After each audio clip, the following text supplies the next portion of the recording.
Hey y'all, it's your girl once again, and we are live, baby. We are live, y'all. We live, y'all. We live. We is so live. We are so live. And guess what? My girl T, Miss Tiny at the hood table, had some stuff to do in the Santa's workshop tonight, and she wasn't going to be able to host her weekly Friday night show, the hood table. So I was like, hey, why don't we just do a little set at my place? You know what I'm saying? Come on over here, you know what I'm saying? Come on in. Holler at your girl, you know what I mean? So I gotta pick up a few things around the cut or whatever. Pour me a little nice glass of Pepsi. You know what we talking about? Because we got some articles we want to talk about on tonight, baby. So I tell you what, I want you all to give you a couple of minutes to grab your little something to drink. Nice little cold drink. You understand me? And then come on back. Let's give you about 30 seconds. See you in a minute.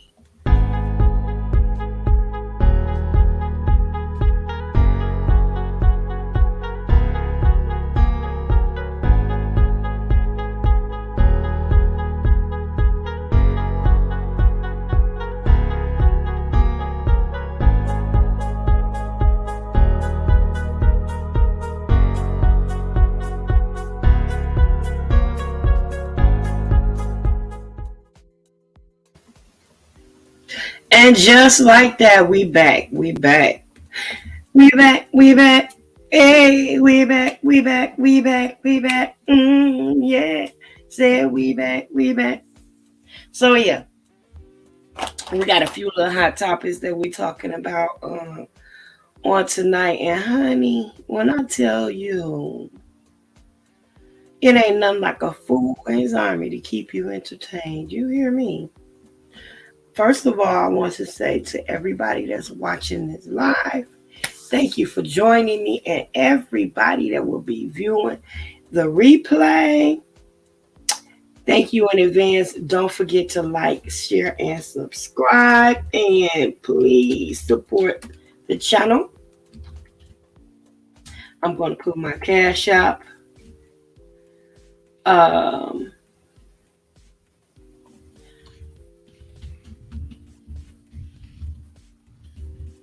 I'm going to put my cash up in the comments because you know we got maintenance to do. Things cost money. You feel me? So I'm gonna drop that in the chat, just in case you want to support your girl. For all of you that have supported in the past, I just want to thank you, and I appreciate you. Oh, I got some people backstage. Welcome to the stream, my big baby girl. Hey, Nikki Boo. And my sister from another mister. What's happening, sis? Hey, what's going on? I'm about to go on mute because I'm gathering some things together right now. Okay. Well, I think. Hey, Nikki. I think she muted herself. She got to unmute herself. Well, I'll be back in a second. Okay. I just told everybody that we're hosting a little set over here because you at Santa's workshop working it out. So I told everybody, why don't we just come party at my crib tonight? So we'll be back at our regular scheduled program on next week. But okay, honey, you go ahead, and I'm here. Nikki Boo, you gotta unmute yourself. I can't unmute you because you muted yourself. So you gotta click the. I'm trying to put my baby to sleep. Oh, okay. He almost there. Tell him I said, hey, you. So look, I got a way that I talk to each and every one of my grandbabies. They all have their own personalized song from grandma. I'm still working on one for PJ though, but yeah. So I sing to each and every one of them their own song. And believe it or not, I've been singing it to them since they got in the world. So and they all know them. It's so crazy. And they don't like for another person, like if I use their song and put somebody else's name in it, they get so mad. I don't get it, but they get so mad. Mhm. So anyway, I'm gonna go ahead and try to give Nikki a little time because I don't want to start everything without them on here. So I'm gonna give them a couple of minutes. How y'all like my little music in the background? I got some little music going in the background and stuff and things. I don't know what's going on with it though. It's real low. You can't hardly hear it right now. And I got my little picture on here. Let me tell y'all something before anybody asks. Two reasons I got this picture up here. Well, two things about this picture that I have up here. Number one is just a little funny thing, a little shock factor kind of thing. Just to say that some of this stuff in here that we're talking about tonight, we don't want it to end us in any kind of trouble and have us locked up or nothing like that, or we don't want to be Tasha Cage, you understand what I'm saying? So we want to be responsible, and we want to just say that everything in this everything that we talk about is allegedly and for entertainment purposes only. Okay. Okay, let me just put that in the chat. For entertainment purposes only.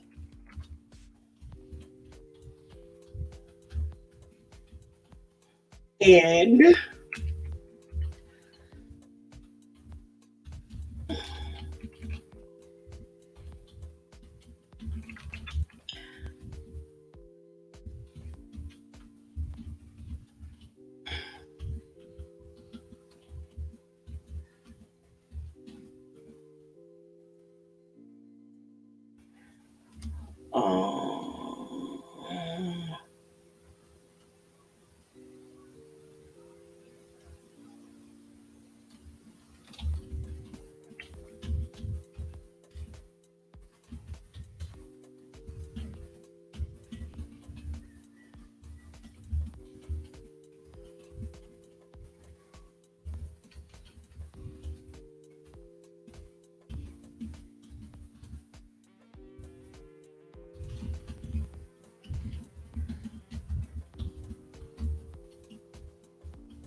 all right.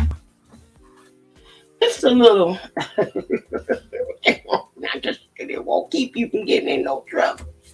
But anyway, just to post a little something. And the other thing is, when I was in college studying, one of the things we had to do was we had to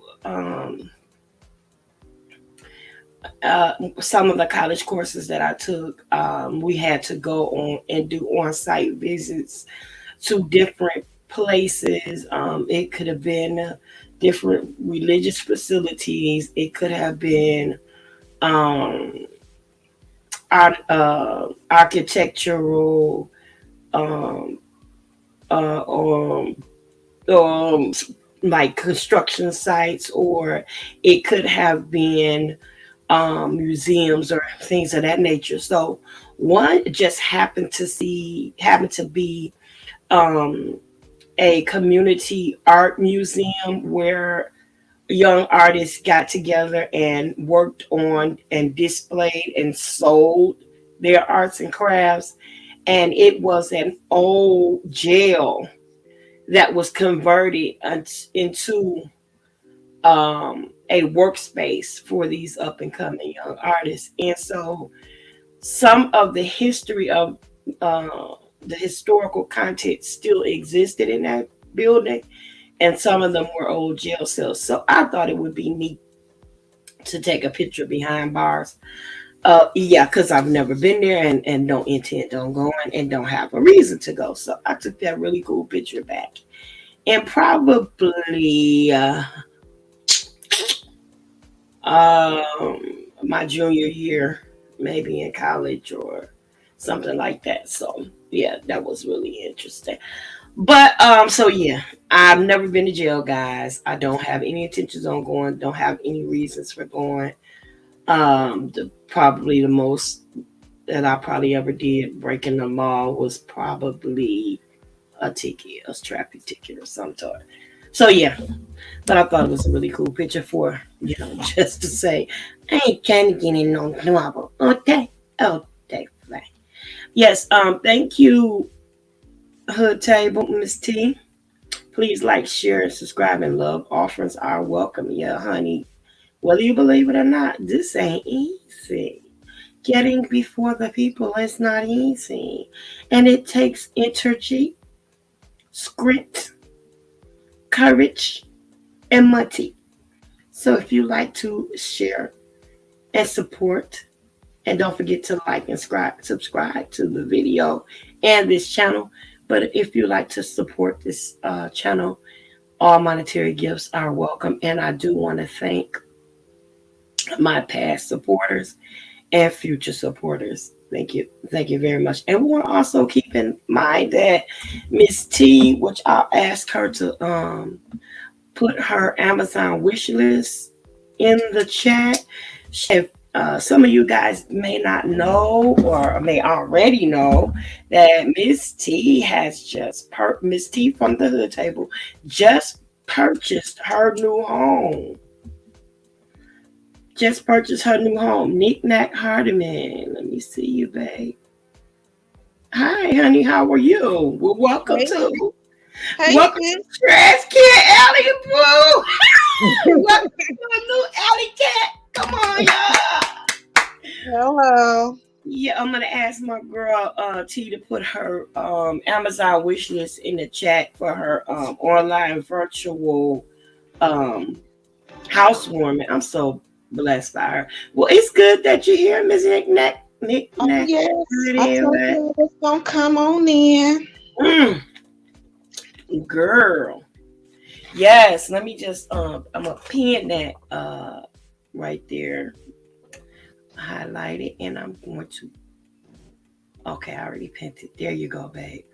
So we want to put that up there so that everybody can see this is Miss T's wish list. I love her so much, y'all.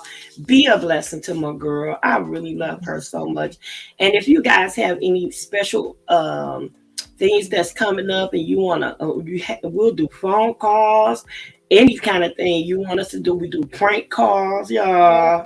We do prank calls. Hey, Miss T. She going to keep us entertained with her custom cake decorating. Nikki Boo, Auntie Tanya is a custom cake decorator. That's my grandbaby, y'all. Table. That's my baby. That's Miss KK. That's Grandma Big. Oh, wait a minute. No, that's Betty Pat. Hey, Betty Pat. That's Madison. That's my baby. Oh, y'all, her hair so doggone long. She can about sit on it. You hear me? She is such a sweetheart. So, but now I don't know some of these topics. So we talking about Knick-Knack. You might not need to hear sugar. I'm grown as hell. Talk about not that. Knick-Knack. I said Knick-Knack. I call her Mix-Knack. Petey Pat. Girl, I love you so. We're talking about the other Knick-Knack. My grandbaby. No, I'm talking about my grandbaby because you're talking about the other Knick-Knack. Yeah. Well, my daughter is Nicole. Her daughter is Kaylee Nicole. Madison, I call her Petey Pat or Mix-Knack. Okay. So it's mixed with an M. So yeah. But anyway, let's get this party started. Let's T, what you working on, sis? Right, I'm ready. I'm gonna eat some of whatever it is tomorrow. You muted, Mom. You muted. And I can't unmute you. You muted, and yeah. Oh, I didn't know I muted myself. I'm on cake. What kind of cake you working on right now, sugar? This one's a yellow cake. Okay. We'll do I got a yellow cake. I already made the yellow and the white. I still got to make the red velvet. So I made 2 cakes so far.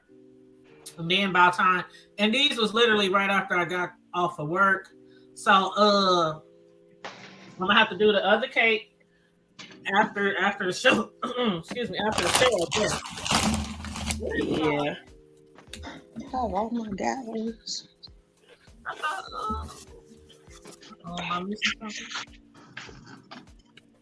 Good night, Y'all, son. y'all hear me crunching? Let me see if y'all can get on this little ASMR real quick. Well, what you eating? Wait a minute, hold on. I'm eating breakfast, lunch, and dinner. Hold on.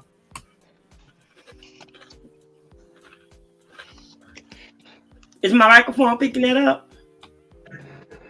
No. Oh, shoot. You don't do no good then. Anyway. So, I got to put some light on my situation, y'all. So, Miss Knick-Knack, how you doing tonight, babe? I'm so blessed that you share your time with me this evening. I know. I'm taking a moment out. I was like, well, let me wait for them. I'm going to come on in. See what's going on with my girl. That you listen slow? Moving around. Yeah. Yeah, I was trying to adjust my light, this little computer light failed. I was trying to adjust it. But yes, let's get started, y'all. Check this out. So I guess I want to start with the one that's a little more serious. The story that's a little bit more serious, and to me, I think it really requires a lot of attention. As you know, I am an advocate for missing and exploited children. I'm also an advocate for people who have, and I say people because men and women alike are victims of domestic violence. And ever since I was a young girl, I have been partial to seeing people lose their children as a result of violence, senseless violence, especially. There are no updates regarding young Zion Foster, who's been missing since the 1st of January. Her cousin has been arrested in connection with her going missing because he lied to the authorities. Hey, Miss TR, you can click the link, Miss TR, and come on up. I dropped the link earlier. Let me see if I still got it on here. And please come on up and join us. And of course, you are always welcome. And so there are no updates with regards to where she is, or has she been harmed in any type of a way. So we are still extending all of our prayers to her and to her family. Her godmom happens to be a member of our church, and she's our worship leader for many, many years. And hey, Natty B, hello. How you doing? And I dropped the link, so if any of you guys want to come on up. But I appreciate you. And please, guys, don't forget to like my page, and please subscribe. Thank you in advance. And support is awesome. Share the live out. Right. So this story here is kind of gruesome to me, but it's necessary to put this out there because I think it needs the necessary attention. I'm glad to see that the story that it has been reopened. Can you guys hear me okay? Can you hear me okay? Yes. Okay, great. Okay, so I am reading this article courtesy New York Times, and if I stumble a little bit, charge to my eyes, these old eyes need some new glasses. Okay, okay. Girl, don't we all? This is the story, and my producer is busy, y'all. I just want to say that Miss T is my producer. She don't know it, but I say she is. I'm She just my something else right now. Yeah, she producing some good stuff right now. But Miss T is my producer, so like normally she would hold on, Miss Nettie B. I'm about to add you in. Normally she would uh pop my videos and all that stuff. Could get what? I don't know how. But she's showing me, teach me everything. Hey Nettie B, welcome to the panel, boo. Hey, Natty Hello. Boo. Hello, everybody. How you doing? How you doing? Oh, good. This is Happy New awesome. Year. Happy New Oh, Year. thanks to you guys. Has it been that long? Old acquaintance we forgot and never brought to mind. Sing it, lady. Sing it. Yes, Natty, it's been a minute since you done jumped on the panel, huh? Yes, it has been. Oh, well, kiss the baby for me. So my daughter is holding my grandbaby too, Miss TR. You'll get to see him Oh, in and out on tonight. If Nikki will pop in, you'll be able to see him. It's my okay. oldest daughter and my grandman, Mr. Prince Alexander, my favorite prince. Uh-huh. I want to be your grandmother. Oh, Lord. Yeah, we got 2 Nickies on here tonight. 2 Nickies, a knick-knack and a nickaboo. Okay. All right. So, okay, yeah, let's get to the story. The story is Lauren Smith Fields was found dead. Her family had to beg for answers. That's the headline. Miss Smith Fields, 23, died in her Connecticut apartment in December after a date with a man she had met on the Bumble dating app. More than a month later, the police opened a criminal investigation. Now, this, guys, is after the investigation was closed. Keep that in mind.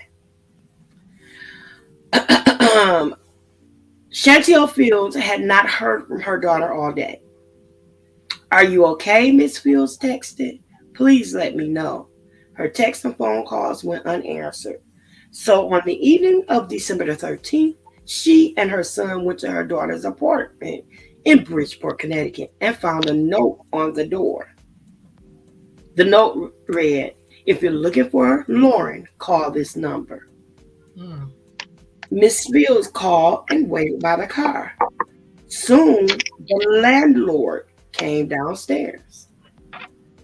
I started panicking, Miss Fields said, choking back tears. All I could do was just stand there like if I was frozen.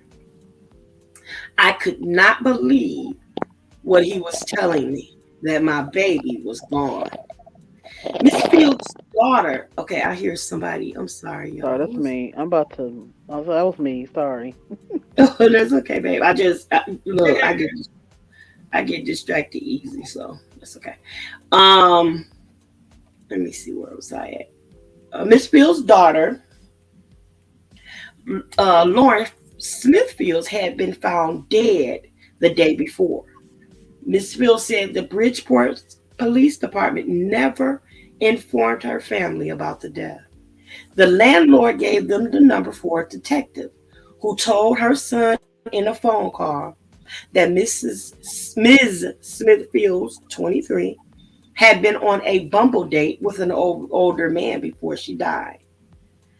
But the detective provided little additional information, Mrs. Fields said, and then hung up abruptly during a subsequent call. Okay. The family had to beg the detective to collect evidence found in the apartment, the lawyer said. The detective also told the family not to worry about who had been there that night, saying that he was a really nice guy. Mrs. Fields said, "My daughter is laying there dead and he gets to walk away," she said. The man, whom the New York Times is not naming because he has not been charged with a crime, spoke to the authorities when they arrived on the scene on December the 12th, the day Mrs. Fields was pronounced dead. The police will not say whether they had been taken in for questioning or if he was considered a person of interest in the case. His lawyer said he had cooperated with the police that day and declined to comment further. Ms. Smith Fields graduated from Stanford High School and was a student at Norwalk Community College, whose goal was to become a physical therapist. She was active on social media, posting about beauty and travel. Weeks passed after her death, her family said, with few updates provided by the authorities. On Sunday, which would have been her 24th birthday, they were joined by friends and community members and activists as they marched to the Bridgeport mayor's office, demanding that something be done. They had a cake, sang happy birthday, and released pink and red balloons in the sky. Following the march, the mayor, Joseph B. Ganim, made what appeared to be his first substantive remark about the case. He confirmed an earlier statement by a police department that the handling of Ms. Smith Fields' death was being investigated by the Office of Internal Affairs. Spokesman for the police said the detective who spoke to the family, Kevin Cronin, had been moved off the case. Death notifications should be done in a manner that illustrates dignity for the deceased and respect and compassion for the family, Ganim said. Mrs. Fields, Smith Fields' family said they plan to sue Mr. Ganim, the police chief, and several detectives. They filed a notice of intent last week arguing that the police department violated the Civil Rights Act by failing to provide Ms. Smith Fields and her family due process. As the attention increased on the case, galvanized by social media, the Connecticut office of the chief medical examiner on Monday released the cause of death: an overdose of fentanyl combined with prescription medication and alcohol. The office ruled her death an accident. Now, mind you, that the other prescription drug that they are not mentioning, that they didn't mention, is the medicine known as the street drug, lean. Okay. And later, a day later, in response to the medical examiner's findings, the Bridgeport police opened a criminal investigation into the death. More than 1,350 people died from drug overdoses in Connecticut involving fentanyl, which was the most common drug in those deaths. The Bridgeport police continues to treat the untimely death of Lawrence Smith Fields as an active investigation. The family lawyer believes the criminal investigation should have been opened as soon as Ms. Smith Fields was found dead. We thought from the beginning that there was foul play here. When you launch an investigation, that investigation must start and include the last living person that reported the death of the other person. The slow response from the law enforcement and delayed news coverage of the death of Ms. Smithfield, who was Black, had renewed conversation around missing white women syndrome, a phrase coined by PBS anchor Gwen Infield, nearly 2 decades ago. That describes the attention paid to white women, or clear women, who have been in harm's way, while our women, in similar situations, are often ignored. After the Gabby Petito case, I just felt, from my perspective, that we were starting to see more equitable coverage, said Danielle Slackoff, an assistant professor of Criminal Justice at Sacramento State University. Mr. Patillo was a 22-year-old Clear woman who went missing last September and was found to have been strangled to death. And her case had the media transfixed. But then Lauren's case happened. And I saw that really it was the family and social media that kept this case going. That and that was disappointing. Dr. Slackoff said the family deserves space to grieve. Instead, they are in this story trying to get justice for her. So I'm not gonna read the whole thing, but because it's quite a bit. But let's go to this part.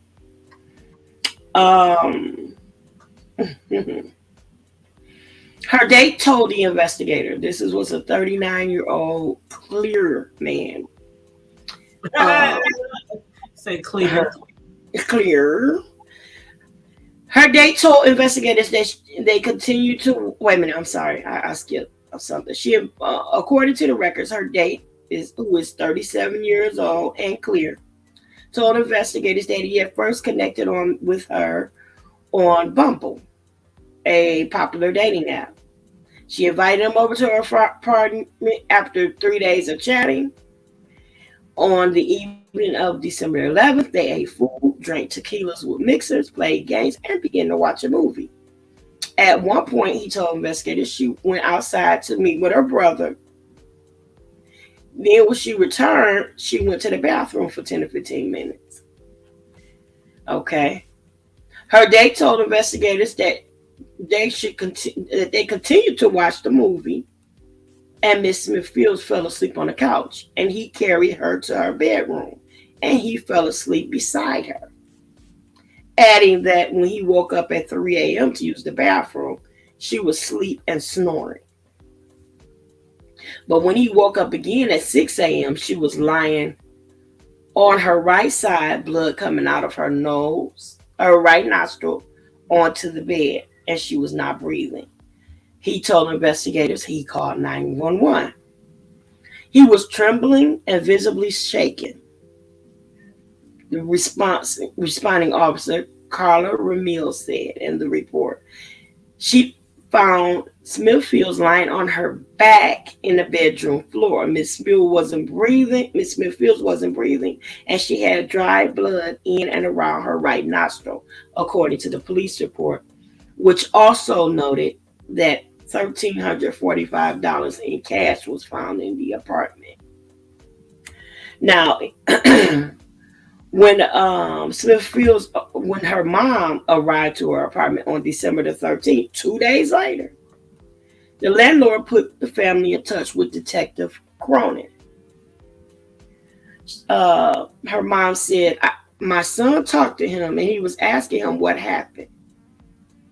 Cronin said that she met a Clear guy on Bumble, but don't worry about that. He was a really nice guy. The family waited for Detective Cronin to arrive, but after repeated calls, they went inside the apartment to pack up Lauren's belongings, and they found a used condom, a pill, and bloody bed sheets. I looked, and I just broke down, her mother said. The family asked the police department to collect the evidence and begin an investigation, starting with the man that she was on a date with. Even the people from the app are working along with the authorities. Okay, so later on, when the family contacted the detective, the son said the detective got irritated with him and told him, don't call me no more about this. The case was over. So at this point, after all of the attention that they have gotten through social media, they decided to open up an investigation. They have taken the detective off the case. And at this point, it's still a mystery on how this young woman was actually died, how what the turn of events were. Now he said they drank a lot of tequila. He said absolutely nothing about drugs or anything else. But when he said that she went out to meet somebody at the car and come back, I believe, and this is not factual, I believe that he is trying to fit that into a story in order to say that, oh, she went out. She probably went out to get drugs from him, came in and went, to the bathroom and did what she was going to do, and then came home. But this woman had no history of drug use at all, according to her family. Now, anybody in their right mind would not mix alcohol, fentanyl, and lean. Nobody in their right mind. Why would a 23-year-old, I mean, she is absolutely beautiful. She was gorgeous. Why would she even want to get so intoxicated just to sit at home and chill and watch movies with somebody she just met? Why was the fact that she had $1,345 in her apartment, why was that an issue? Why was that even brought? Are they trying to make that a segue into the fact that maybe she was an escort or something like that? So maybe, what are you saying? Maybe she was an escort and if so, that's what she gets or something. What is that? What was that? What was the purpose of that about? But more than anything, why did this family have to find out that the girl was dead by going to her apartment and seeing a note on the door? Can you imagine that? Can any of you imagine coming to your child's house? Can anybody imagine coming to your daughter's house or your sister's house or whomever, your loved ones, and they're telling her, they leaving a note on the door saying, if you looking for such and such, call this number. And it's the landlord's number. And the landlord got to come down and tell you she dead, call a detective. Because they didn't follow protocol and didn't notify them. That was supposed to be done. That's just protocol. So, I mean, how and why was the police even able to do that? And then when he called the detective, he told him, I wouldn't worry about him. He was a nice guy. I don't care how nice he was. The girl is gone. She is absent from the body. So what do you guys think about that? I think go ahead. I think there should be some kind of review system. Like when something happens to somebody or somebody is killed or whatever, there should be some kind of checklist. Like, and I don't know, maybe it exists already, but there should be some kind of checklist because there is no way that somebody else had to tell me that my child is gone and you didn't tell me, you already knew. There's absolutely no way. You're not going to come up. I'm not going to find out on my own. You're going to notify me because it was your job. So in that instance, I feel like the police department failed. Even they didn't care enough about this girl's life because they probably thought that she was a prostitute or something like that, and they didn't really care about her. So they didn't even take the time to even notify her mom. They didn't take the time to figure out. It was obvious who she was because she was in that apartment complex just as long as much. And then they let the man leave a note about where she was. Not even them. They let the not even, well, I thought the note was from the guy that was with her saying call me. Landlord, whoever it was. Yeah. It wasn't the police. Mm-hmm. No, I'm thinking it was the man that was with her date. No. It was the landlord. But even so, you don't leave me no note to tell me that my daughter is dead. Like, you need to figure out who I am. I don't care what you got to do. You better send a smoke signal, alert the news, do whatever you got to do, because you're not going to sit up here and wait for days and my daughter gone and I'm not going to know. So that's the first place that they failed her. But then to not have done a thorough investigation, I don't care if he's white, black, Mexican, Chinese, African, Dominican, I don't care what he is. He was with a dead girl. Okay? There's no excuse how this child has been is dead, and his timeline doesn't add up to me. How do you say, oh, I woke up at midnight or whatever, she was alive, I woke back up at 3, she was alive, and then I woke up at 6 and she was dead?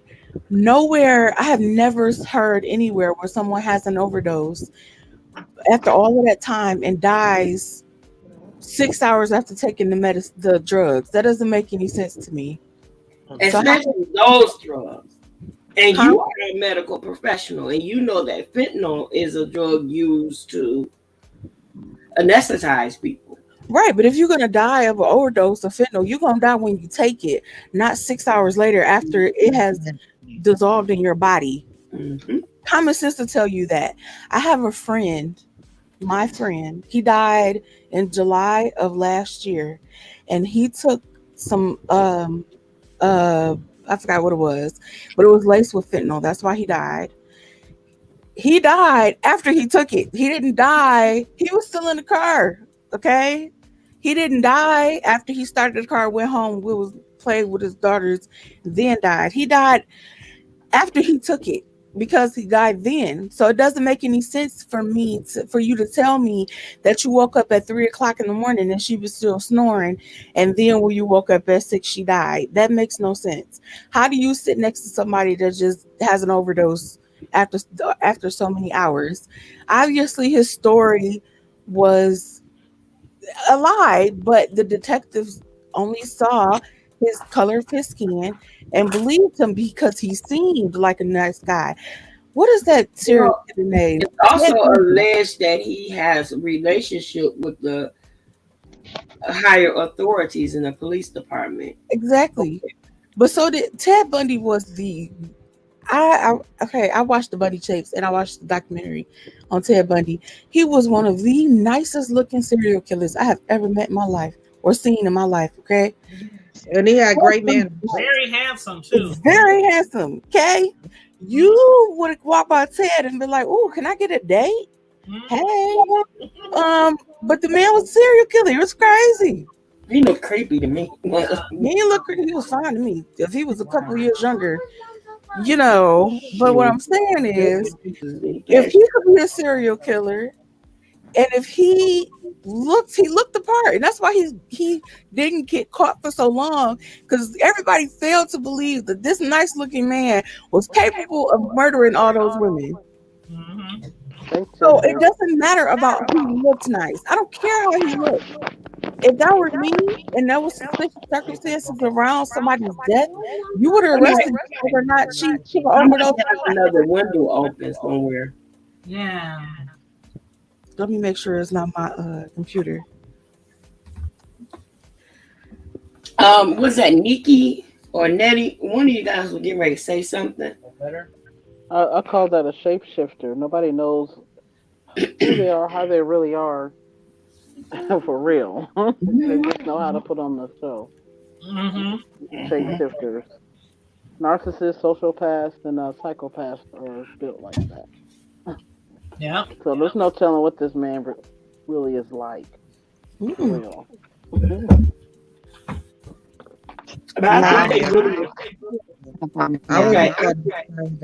I believe that I think they speculated that she was a prostitute or something because she had money in there. It was just a young black girl, all this money, this gentleman is here, and they're gonna go with what he talking about and tell him to get on about his day and covered it up. They didn't care. They didn't care. That's just another old young black woman that they don't. That's just one less. Right. And talking about the money, she was a YouTuber with a large following on several different media outlets, so she could have been making money that way. So I hate how they threw the money in there. Like, I don't know, it was just how they made it seem. Like, normally that's not something they would say when somebody's found dead in their house or in a car or at a lake, or you don't, oh, they had this much money on them. That's just not something that we normally hear, right? They only do that to the young black men. Right. Do they think they drug dealers or something? Exactly. They only do that to them. Have you ever noticed that on the news, if they when they're saying somebody did something, they're like they'll say a black male or a Hispanic male, but then when they're talking about others, they just be like a male. Yep. Yes. It's ridiculous. Yep. Just like here in Michigan, we had a high school shooting, and the young man happened to be a young, clear young man. You never hear them say a young, clear young man. They just say a young man. So other people would not, otherwise, unless you've seen this picture, would know what his ethnicity was or what his race was. You would just know. But you're absolutely right. And when you think about that, that was actually a really good point. But that's also like back in the day when things were going, like the serial bombers and snipers and all that, you automatically knew who they were referring to, because if they didn't say black man, we already knew. It was a white, you know what I'm saying? And so sometimes we joke like, oh, that ain't us. We wouldn't be doing things like, that ain't us. They ain't talking about us. And that's like one of the key signs, because when they don't mention any race, it is usually not us. Yeah. Hi, ladies. Hi, everyone. Well, I got only different pieces of what was going on when I read up on it, but I could definitely say that the police department did not follow protocol and they dropped the law. And what it is, my personal opinion is that here she is, a melanated woman, and a non-melanated man is in there. They automatically, because of the two different races, they automatically labeled her as being a woman of LUP. And because she had X amount of dollars, that's not a lot of money. It could have been her rent money. It could have been anything. Right. That's an average money. And with the pandemic being the way it is, a lot of people are holding cash because they can't get into certain places. It's either cash, a few things of cash, or they do everything with their card. Okay, so by her I think they just labeled her thinking that she was a woman of LUP because of the Caucasian person and cancer. And it's like, although he was a date, and what the police did when they dropped the ball and didn't follow protocol is when, all right, you're innocent until you're proven guilty. However, they took him down immediately for questioning so they can get details on what was going on. They did not do that. Okay. And as far as a note being left on the door, I could see a note being left on the door. However, if they got a hold of the landlord, I know, I own what I have now. I have a co-op. But even when I filled out the paper with the co-op, don't you know I have to have an emergency number? In case there's emergency or contact. And plus, she was living, quote unquote, as we know, alone. So if anything, even if the police had to get in here, they would have gotten in contact with the landlord to get into the door. Okay, so if the landlord should have had on file an emergency, because it was a rental. It wasn't something that she owned like a co-op. Okay, co-op They might ask certain things just in case you mess up and they can get their money elsewhere. But when you rent or when you do quote unquote, like where I'm at, I have a cooperative, you have to automatically have emergency um contact them on there. Mhm. So the landlord should have been able to be contacted.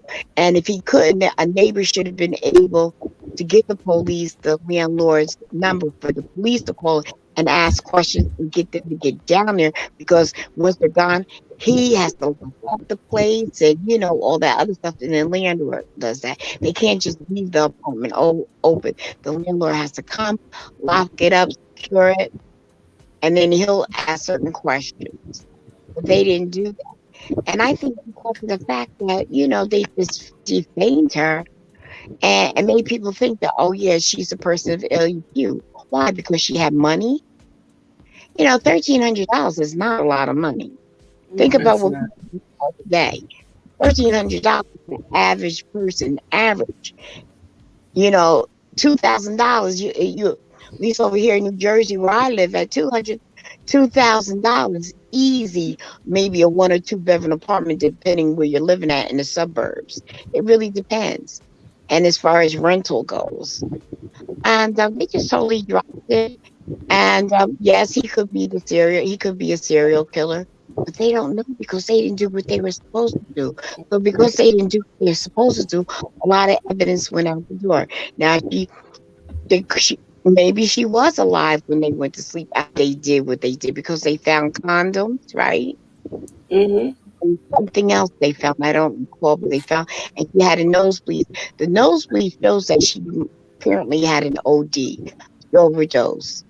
But with them both being high, he could have thought that when he went to sleep, everything was okay. He woke and she was like that. Or she got up in the middle of the night, did something, and then went back to bed. We don't know. But But because here's But how was he that sleep? here's That the he didn't sleep. thing. Right. listen, Here's the look. thing, though, My Miss my T. brother, his mama's baby mama, was dating this older guy. They did the do, and then he went over to sleep, and 20 minutes later he died of a massive heart attack. She didn't know until way later when she woke up to go to the bathroom and went to say something to him. There is things that are possible, but because they dropped the ball and didn't follow protocol, a lot of things got it like lost. And they didn't take it seriously. And they didn't take it seriously because she was a woman of color, and they thought she was a woman of LUP.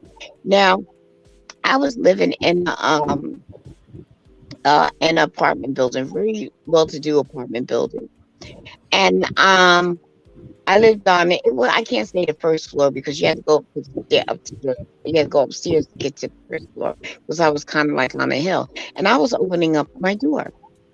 And in the midst of me opening up my door, I had my back turned, and this Caucasian guy came out of one of the apartments. Now, I knew one of the apartments that the girl was doing some shicey stuff.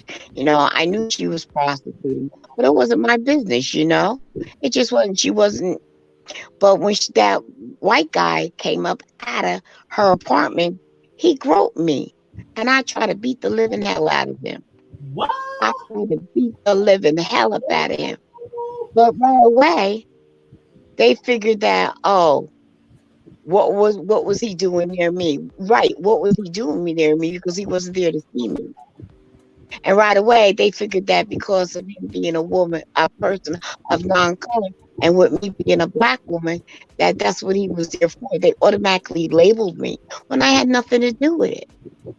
So, and then the police dropped the ball, went to court and everything, and I end up losing the case. Oh no. What? I didn't have a attorney. They gave me some stupid behind that was there, and he had an attorney. He got away with groping me. Not Oh even no. apology. Oh Not even. no. When I mean he pinned me up in the corner, and I tried to did everything in my power. And then I called the police, and they took him and they locked him up. But he got away with it, and this was in the 80s. He got away with it.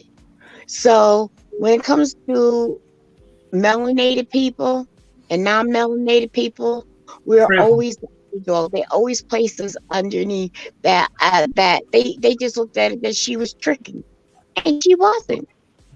She met this guy. She might be, you got a lot of melanated women that are into Caucasian men. Right. So She the other was. way She deserved that. labeled her wrong. And yes, honey, I do believe that you could wake up in the middle of the night, go take a pee, come back, and that person be okay, or you just lay down and wake up and find out that they're deceased, they're expired. But because they both were high, she could have went and done. She could have died then, right when they went to bed. But she could have got into the fence now. They won't really know until they get it like a second autopsy, really dig in to see the what they call it, the toxicology doctor, to find out what it really was. Because it could have been a combination of a lot of things. But we don't Oh, know that he was high. Right. We don't know that he was high at all. And then the other thing is, So they didn't mention if he was taking drugs too. Right. they didn't question him. They didn't take him in for questioning, Tanya. So they didn't check his blood or nothing. They didn't do anything. Oh, They wow. No, but he confessed that he was high. He said they were drinking and doing stuff together. Now, come on. But they should have still tested him. I hung tough. But And an I overdose is so violent. There's no way somebody overdosed next to you, you know. I see you back there, bro. Here's So the let's thing. say, I mean, if they, I'm not I saying- those kind of drugs, but sometimes they be really, really out of it, right? Like, yeah. He But could have been really out of it and didn't know it went that far with her. How comfortable do you He could have feel? got up in the middle of the night, went and took a hit or something, and went and got to bed. But the thing was, he did call the police. He could have just got up and left for there. And I'm not caping for him. I'm just looking at the whole picture. He could have just left and let that be it. But he did call. So the thing is that they didn't do the protocol because he looked like a nice guy. That's where they messed up. Because they probably would have been able to get down to the nitty gritty or to some point if they followed protocol. They did not follow protocol, and because they assumed that she was a woman of LUQ and that it was some type of trick going on, they looked at her as being a nobody. And if it was my daughter, I would have been very upset that the police didn't contact me. And who left the note? And the police had to get the landlord to lock up the apartment. They can't leave the apartment open. Let me say this. For most people, hold on for 1 second, Miss T.R. Pardon me? Hold on for 1 second. This is what I want to know. Like, they just met. They had just met and only talked a few days. What makes him so comfortable that after he saw that she had fallen asleep, that he just laid her down and then went in and got in the bed with her, got up, went to pee, got up. He was acting like they was in a full-fledged relationship. they Most could gentlemen, after 2 or 3 days, Tanya, they had just met. How do we really know they only knew each other for 2 or 3 days? We don't know nothing because they didn't question him. See, that's what I'm saying. Yeah, but also I believe because these young people do a lot of things that we wouldn't do back in our day. Come on, these things, you know what they do. They could have been talking for a good while on the phone, and then finally, look, I get insights, and I talk to a person a lot on the phone, and I figure, this is not recently, but about over 10 years ago, I can tell you some experiences that I had with dating men on them sites. You talk to them for a while, and then when you go to meet them and they take you out to dinner, and I'm a 420 person, it's those who knows what 420 is. Mm-hmm. Okay. Mm-hmm. So and that's only because also I'm a cancer survivor, and I still deal with certain things with nausea and stuff like that as if I still had chemo and stuff. So there's certain things that I legally have. So there was one guy that I can't even think of his name. He lives on the 3rd floor. I had my van and he didn't have a vehicle. So I told him I didn't feel like driving. He could drive the vehicle. And I said, we went to Walmart. He got a few things and we came back to his place where he rented with his, he said his cousin. I was talking with this guy for about 3 weeks on the phone before I decided to meet him. So we go up to his apartment because he got food for us so we could sit there, look at movies and eat and stuff.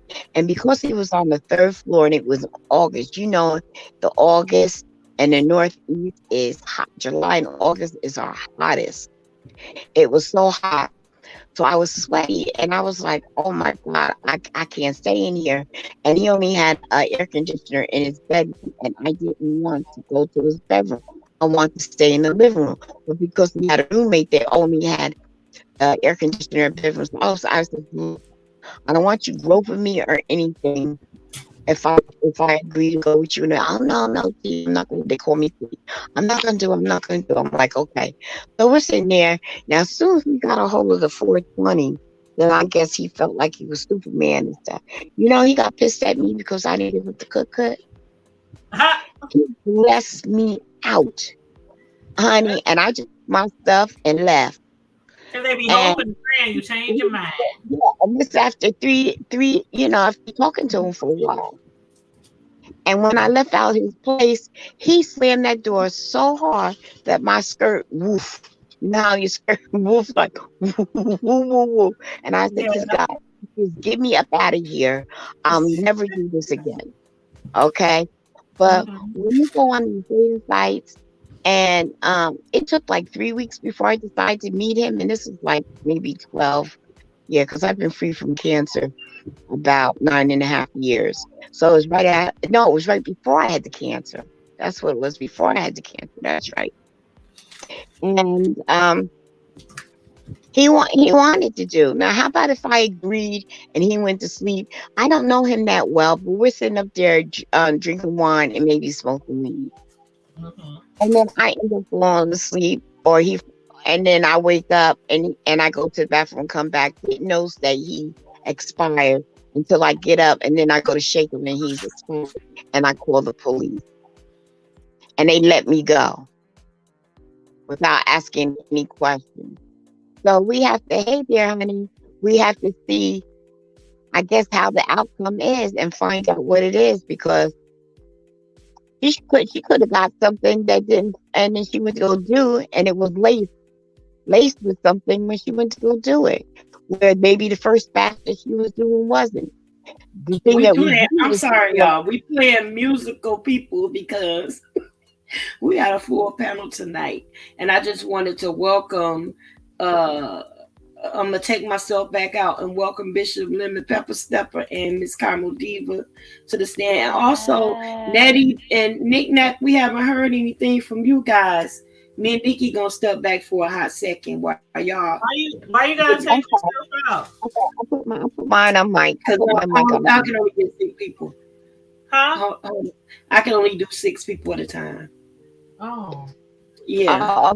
Okay. I'll step off. I'll step off. Y'all can stay. I just slid in to say hey. Yeah, that's all. I don't want a whole lot. Y'all get to keep on talking and gossiping. Right. You can put me in the background, Miss Sislo, and you stay up there. I ain't doing not a now, nothing. Matter of fact, we need to find out how much that is. It's cool. We need to raise an offering for the trash talk. Miss Diva. The trash talk alley 22. We need to raise an offering fund. So she can get more than how many of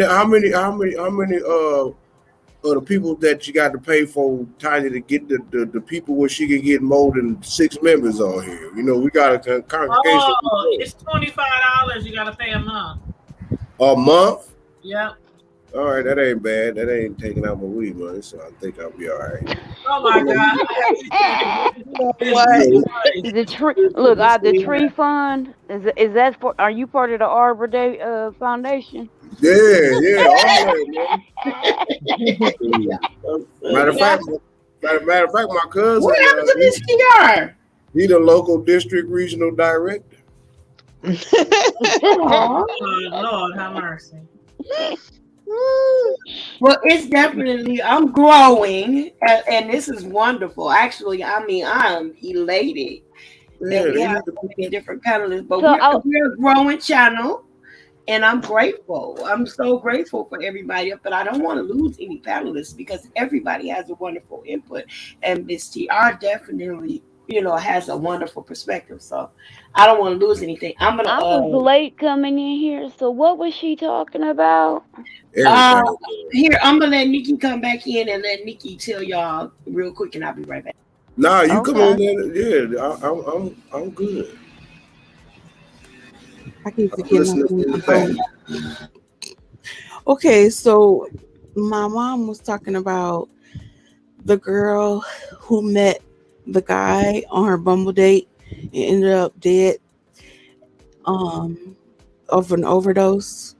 And supposedly the guy that was with her on the date was never really properly questioned by the police.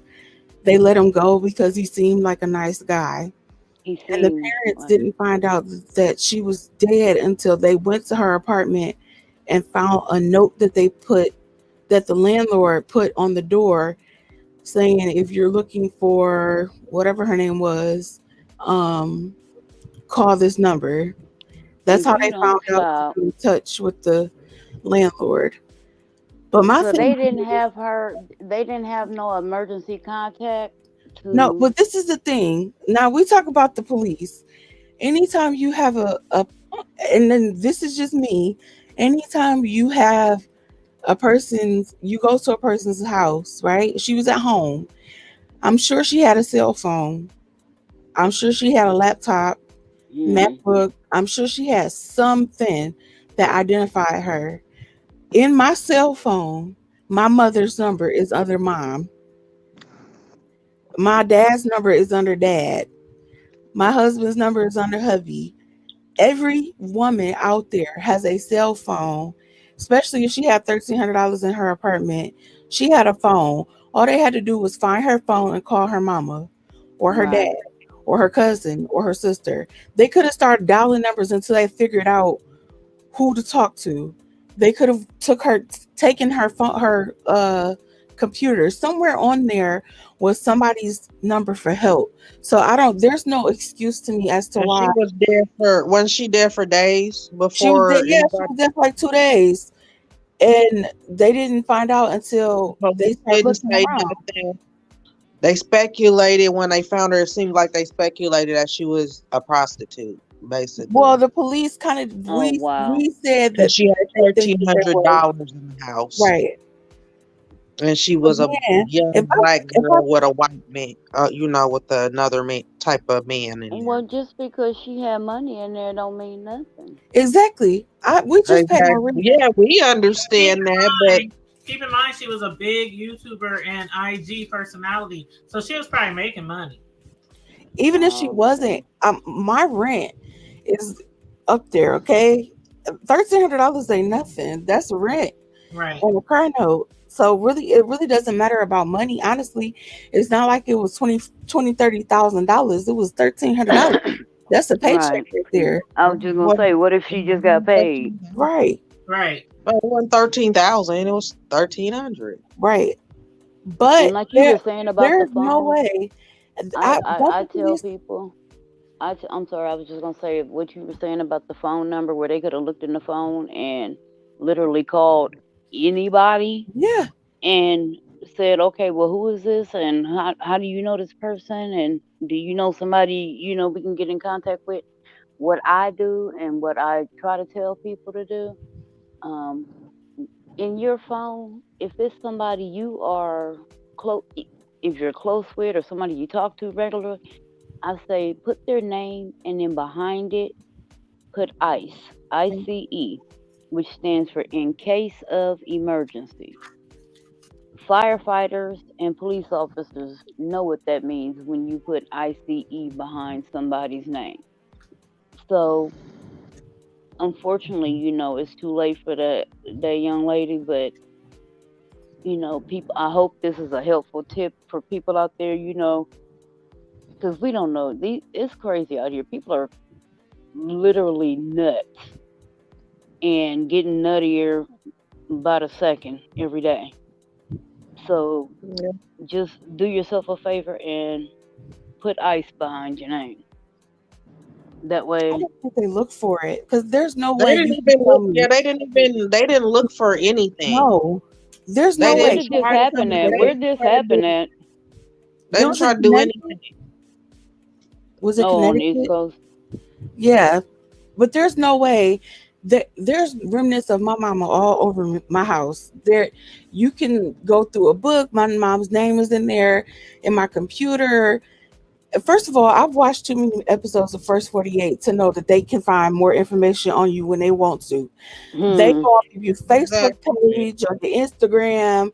On my Facebook is my mama's name, my dad, all of them people. So they could have found You information if got they mail wanted in to. your house. It's your house. Your Right. name is Right, on right. it. If you're in your house, everything in there is you.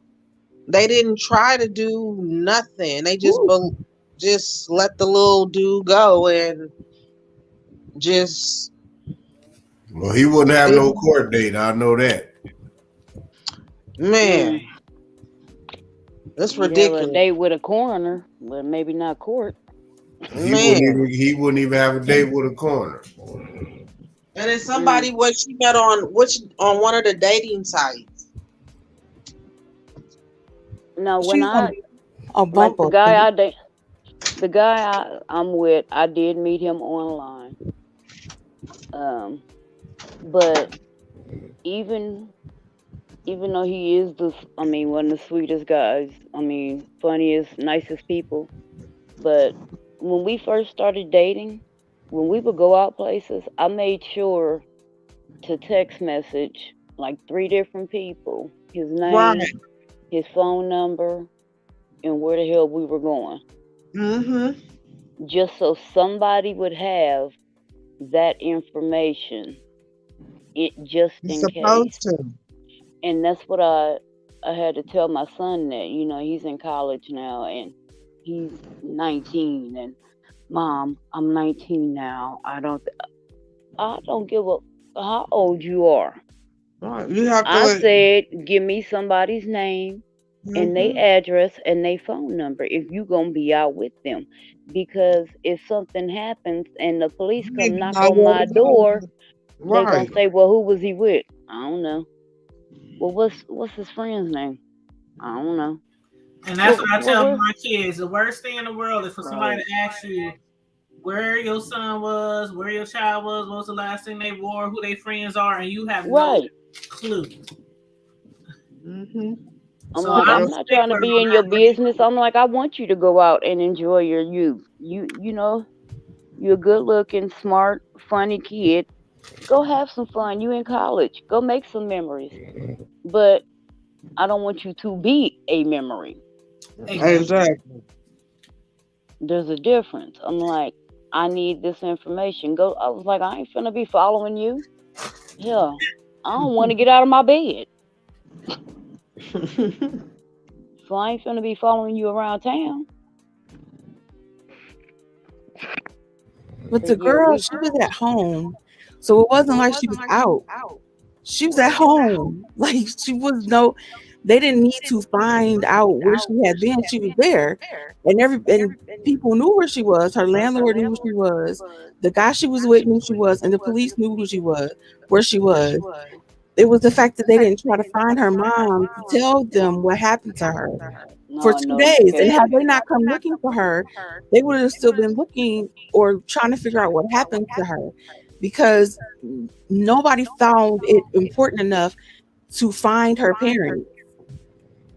And you mm-mm. can't tell me there was no way to find them.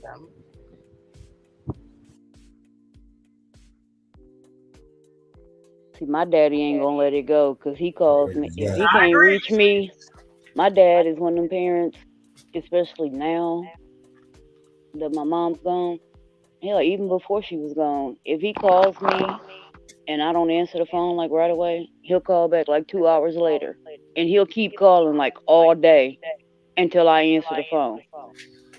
And I'm like, I am like almost mid 40s. I am grown with kids. He be like, I don't care. I'm like, okay. You gotta be. So So this local bring it back. She can come on back on there. I can go backstage. I'm listening to the next Or good I can go segment. backstage to some decorating case. I can go backstage. We can take turns. You can put us back every Yeah. now and then and bring us up. like I said, I just stopped in to say hey. I didn't know who was gonna be on here tonight. I just wanted to say hey. I've been up since 4:30 this morning, so I am. Yeah, I'm kind of sleepy here. So I just wanted to stop through and say hello and good evening. Well, thanks for stopping through. Yes, and that I love you, good peoples, We love and you too. Love you Yeah. Go ahead, too. fiance. Sorry. and y'all have a good one. I'm gonna All be right, you listening too. until I'm gonna be listening till I nod off. All right. Karma Diva. Not too Huh? far behind you, baby. Oh, all right. Well, I will talk to y'all later. Y'all have a good evening. You too. All Bye right, bye. sir.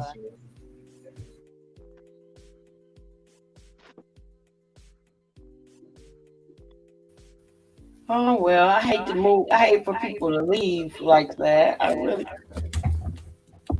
I hear myself in the background. Let me. Oh, Missy, are you such a sweetheart? I had to zoom out a little bit so I could see everybody because at first I couldn't see everybody down there. But the next story, you guys, who is not on the screen? Somebody is off the screen. Did Bishop Lemon Pepper step back? No, he didn't do something.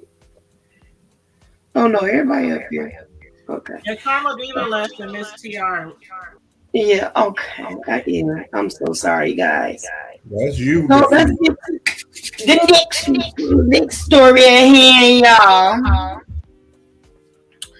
Well, I guess we'll go ahead and get You with got the some little hot feedback. You got some topic. feedback. Okay, I'm hearing some feedback. It's okay. Somebody just mute. Whoever just muted, that's who it was. The last person that just muted, and I missed seeing it before I could do anything. It was done. But we got little bitty Fizz, and Nelly, and they both had some leakage. Oh, I got a good one for you. They had we had a little leakage this weekend. I mean during the week, and they got clowned on social media for having a little bitty problems, some little issues, if you know what I mean. So little bitty Fizz has a teeny tiny problem, and poor little old Nelly. They say both of them came up a little bit short, you understand me? But this is my issue. When are they going to learn to stop making these videos and just keeping them in their phones?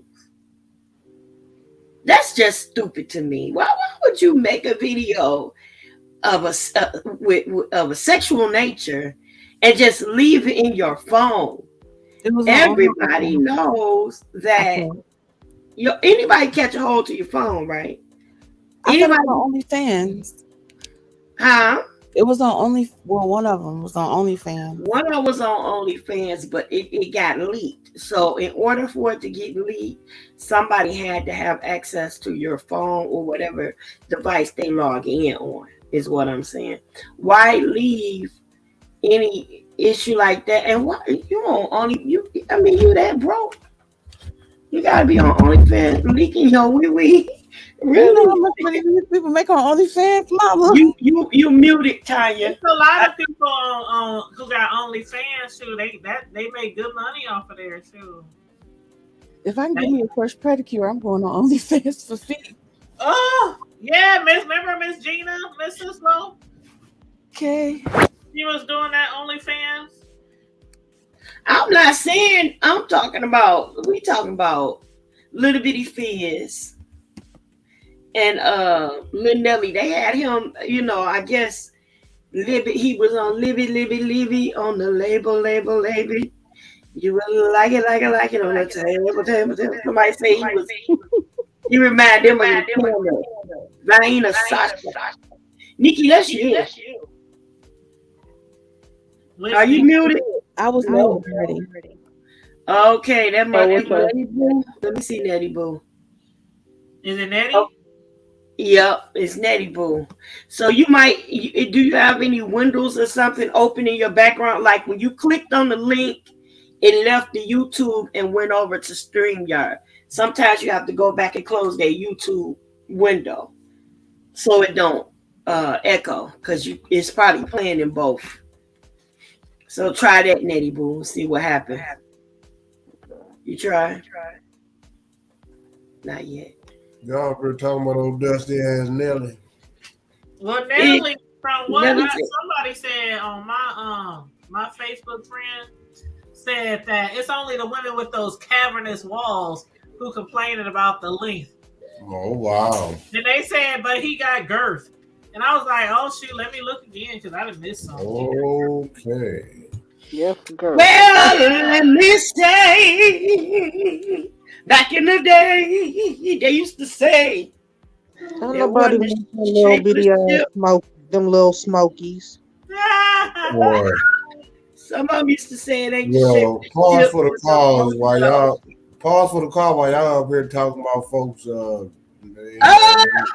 Usually the brothers go out on situations like And that. then now I was gonna say that I can even make it even juicier while they talking about Nelly. How about the New Jersey gospel singer charged after triggering man in the sex act with fake physical exam? How about Snoop Dogg being sued for sexual assault?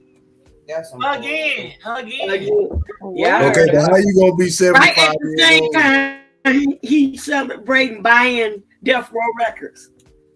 Okay, this man is 75 years old from Newark, was charged with criminal sexual conduct for unlicensed practice of medicine and luring of an adult. Unlicensed practice of medicine. What was he practicing? Geritol 101? I mean, He is accused of telling a 41-year-old Congolese national that he could get him a job with the New Jersey Transit, then tell him to go to a specific address, which was later determined to be Lewis's home for more information. Prosecutors alleged the defendant then informed the victim that he would have to undergo a physical examination and ensure his suitability for the position. Officials alleged that part of the perpetrated physical examination, the defendant allegedly instructed the victim to disrobe and then allegedly proceeded to commit an act of criminal sexual contact upon the victim. The victim eventually reported the incident to authorities, and Lewis was arrested on Tuesday without incident at his home. He was charged with third and fourth degree offenses and set to be released pending trial under the supervision of Essex County Pretrial Services Department. so when you say without incident, do that mean he didn't try it with the officials or?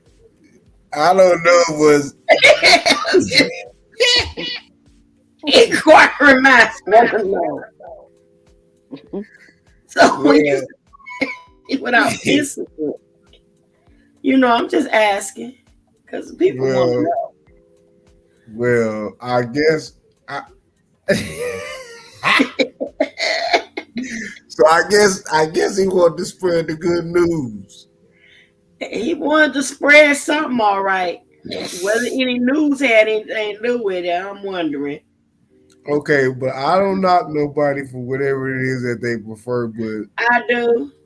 Go ahead. But you got less time in front of you than you got behind you, and you chasing ass that's probably, let's see, young enough to be your grandkid, probably your great grandchild, damn near.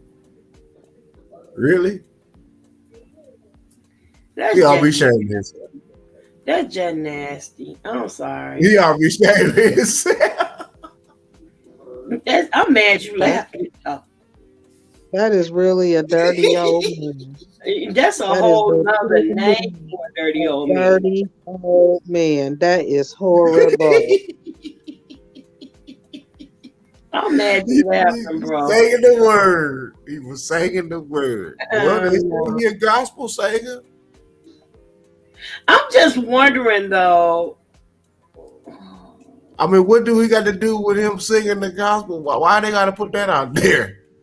Because they want to let you know this nasty ass bastard is out here just doing the filthiest shit ever. He is full of filth. He ought to be Just, shaming himself. just gonna pray. Unlicensed practice of medicine and learn of an adult. I'm just like wondering, like, how do you justify that under the auspice of religious practices? I mean, because you know what? That's why so many people are falling away from the church. Maybe he heard. Maybe he thought that. Bro, Maybe he got a revelation of Kevin Gates, chapter 1, verse 2. You know, Kevin Gates. real niggas eat booty. I don't know. So, oh, bro, you so wrong. Eat a booty game. Hell no. Y'all so bad, and you got you're terrible. I got my baby quiet too. Nikki, We did not eat the booty. Why are you mad at us? Listen, I baby, don't. you okay? Mama, baby, you okay? I feel like I need to make her go to bed. I'm sitting here doing my Bible study because I can't. That's funny. Y'all done drove for the Jesus. yeah, I said Kevin Gates, chapter 1, Go verse on, 2. baby, make your Lord, make your The book of Kevin Gates. Hey, that's what he must have been on. Cause I'm sorry, 75 years old. Shit, really, you tripping? Gotta kick that nigga in his bad. Figure it out. When did the dude figure out that this wasn't okay? Well, he was from or after the exam. You know what I'm saying? I'm really not trying to be funny, but really. I guess he wanted to give him a good anal probe, and I guess he had to see if he was suitable for the job. That's what he said. He was suitable for the position. But I'm trying to see. I'm asking seriously. Well, hey, some people have a fetish for that. They like sniffing ass and all that shit. No. I'm trying to understand, when did the young man figure out something wrong with it? This nigga trying to take his. I don't know. He might have got turned on until he figured out that this not right. Nigga, you trying to take my soul? Wait a minute. This is not what I agreed on. This is not right, my friend. And you said he was from a foreign country too, right? This does not feel like the gospel. Right. This is not what I agreed on. I have never ever was told about this. But see, that's what I'm saying. Seriously. You cannot fill me with the holiness with that. Get the hell away from me. Y'all, I can't even be serious. I can't take y'all nowhere. Jesus is my friend. This is not right, my friend. But listen, I'm serious. Was this young man from a foreign country? I don't know where he. I don't know them people. I thought bro said something about he was from a different country or something. Is that what you said, bro? Yeah, that's where actually. Yeah. He's from. Hold on, I can send you the article too. He's from the 41-year-old is from. He was a Congolese. No, yeah, So so here you have not only this is serious. National at that. Not only was this young man trying to better himself, but he took advantage of somebody that really don't know any better. nope. He gonna go to hell for that. He gonna pay for that. He took advantage of someone that did not know any better. You know what I'm saying? And was probably willing to go along with whatever to try to get whatever he fled his own country for. That's really too bad.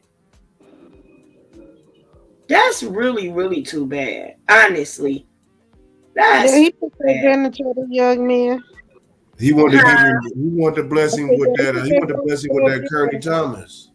But yeah, he got them authorities on that ass. He knew that wasn't right. That's why he got them authorities on him, because that ain't right. He was like, no, He that ain't gave what him I Kearney came Thomas. I didn't come in for that. No, that's not right. That's not right at all. Mm-mm. That's not right at all. It's all right. He in jail. He gonna pay for that in there for damn sure. Every day. He Somebody might enjoy you staying there though.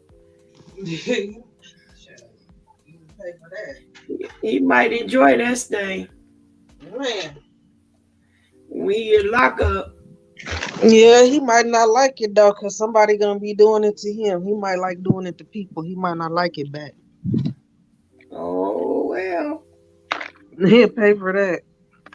And he ain't gonna like it the way they gonna do it any damn way. I don't give a fuck. If he did like it.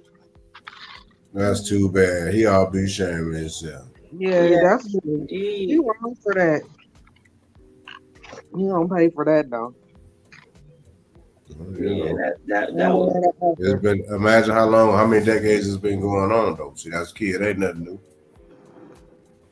Most of these workshops and most of these national conventions, most of these workshops and national conventions is a breeding ground for that. That's fresh ass to them. Leave that. Pun intended. Well, I'm just telling the truth. Hey, I'm just telling you, hey, being a musician, you know, growing up, you know, my grandmother, let me tell you something. My grandmother was one of the original builders of one of the first sets of Church of God in Christ. That was back in Bishop Mason's days.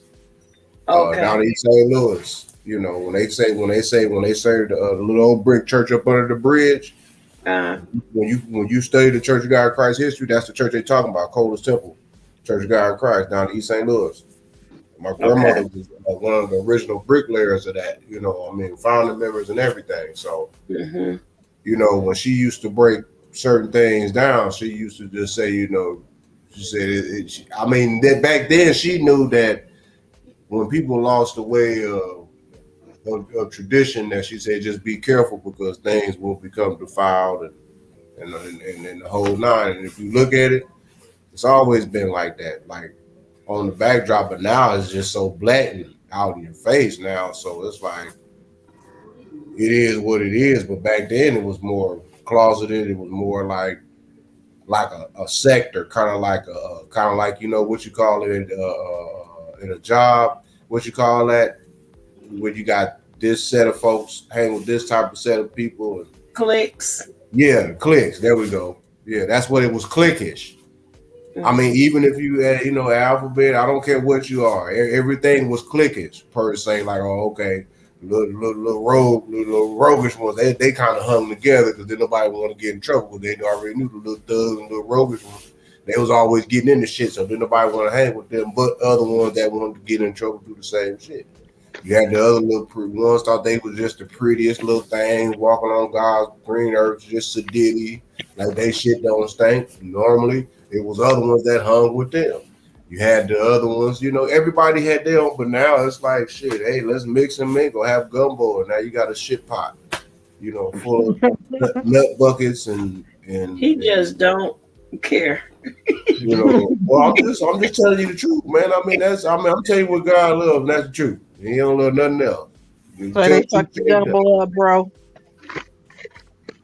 They fucked the gumbo up. That's what it really didn't came down to. It's like real talk. When I say, musicians. They put corn in the gumbo. Huh?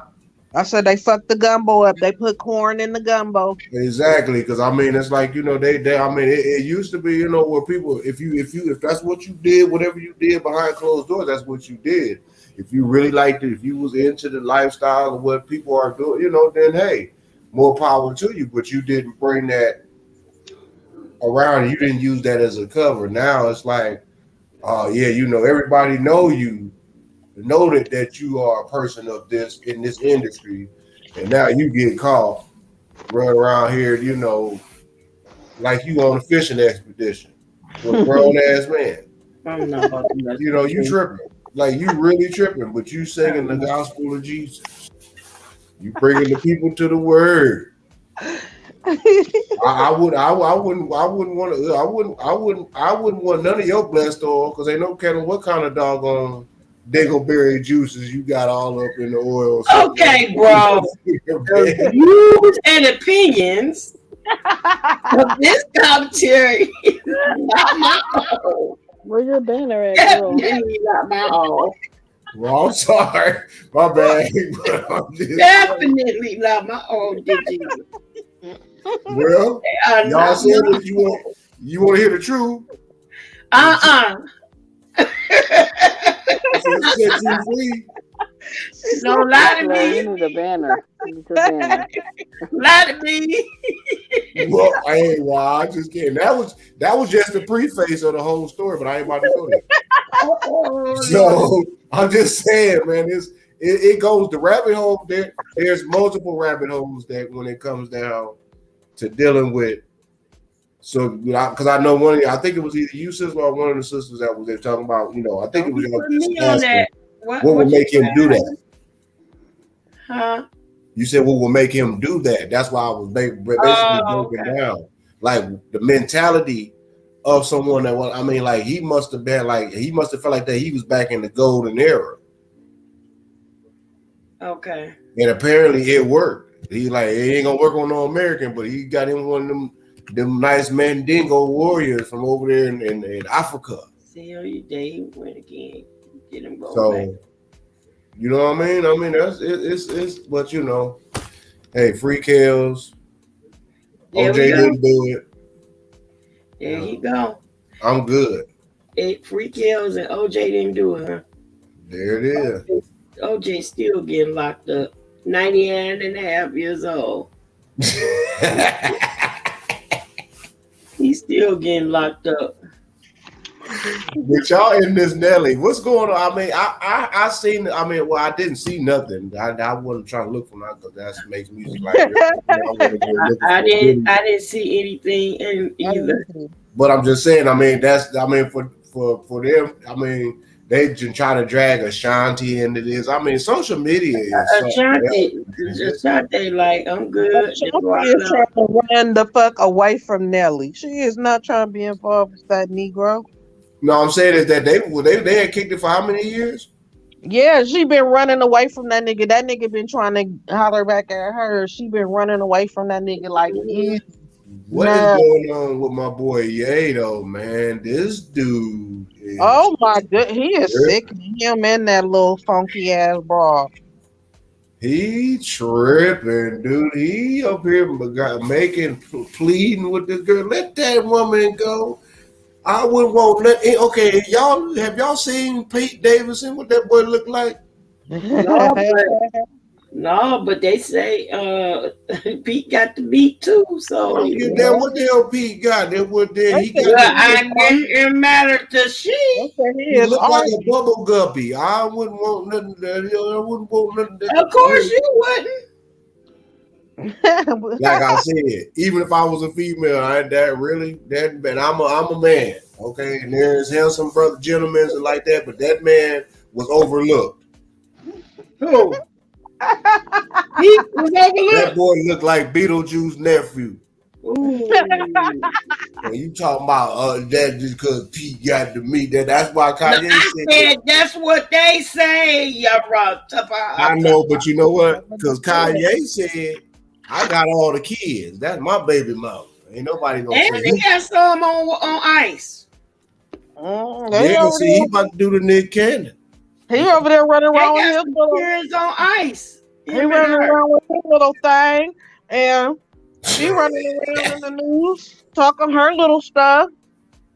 Talk about how what she want to do and this, that, and the third. She don't always want him because she want pussy too.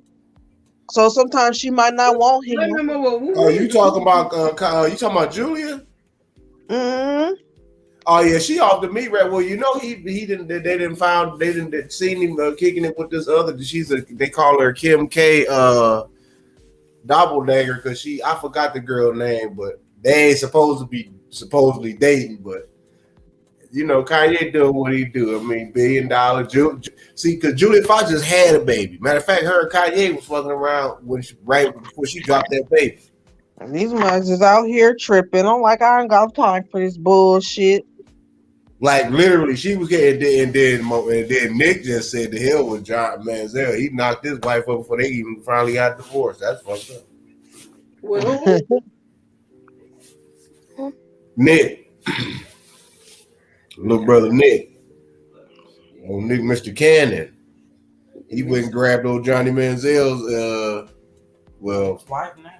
ex-wife now, official. Yeah, he knocked her up before she even got before the ink dried on the divorce papers. Baby number 8. I don't get Nick's logic, but he trying to make it. Girl, his logic ain't no different from the old deacons from down here in the South, or the old slick willie preachers in the cities up north. They got about 15 kids with 3. Anyway, I ain't gonna even go there. I'm not about to even go there. I'm not about to go there because I was about to break some churches out. I was gonna say he had him a good missionary Baptist. He had him a good secretary of the missionary Baptist. He had him a good evangelist from the Kojic. Quit talking about people kids. Huh? Quit talking about people kids. I'm just saying though. I mean, hey, old Deacon Slick. Say old Deacon Slick say he got the magic stick. Yeah, old Deacon. Like I said, on my post when I posted after I saw Nelly in the flesh, I said I will never ever fantasize about another celebrity.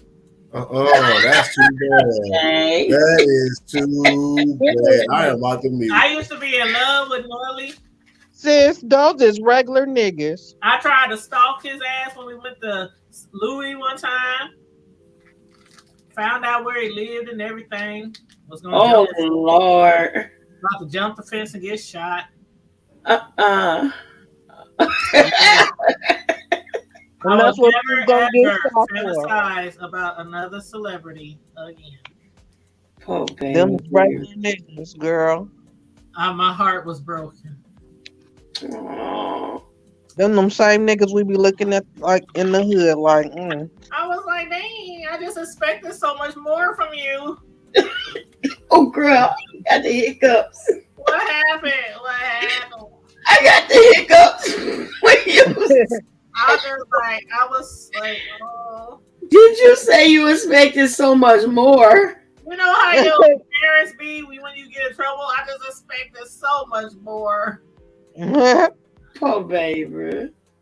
But I'm shocked I'm sorry you've been shocked and appalled. Whole little tink tink. Y'all ain't no good.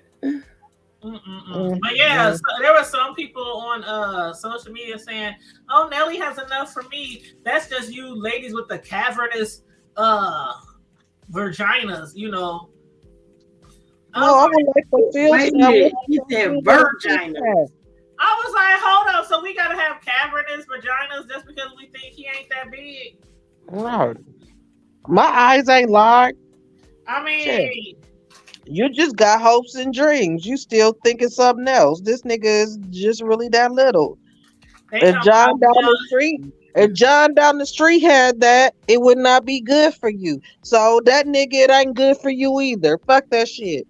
right. And then it's the average dude down the street, they be talking shit. But since it's Nelly and he got a lot of money and he famous and he cute and all this woo, oh, y'all just got cavernous wombs.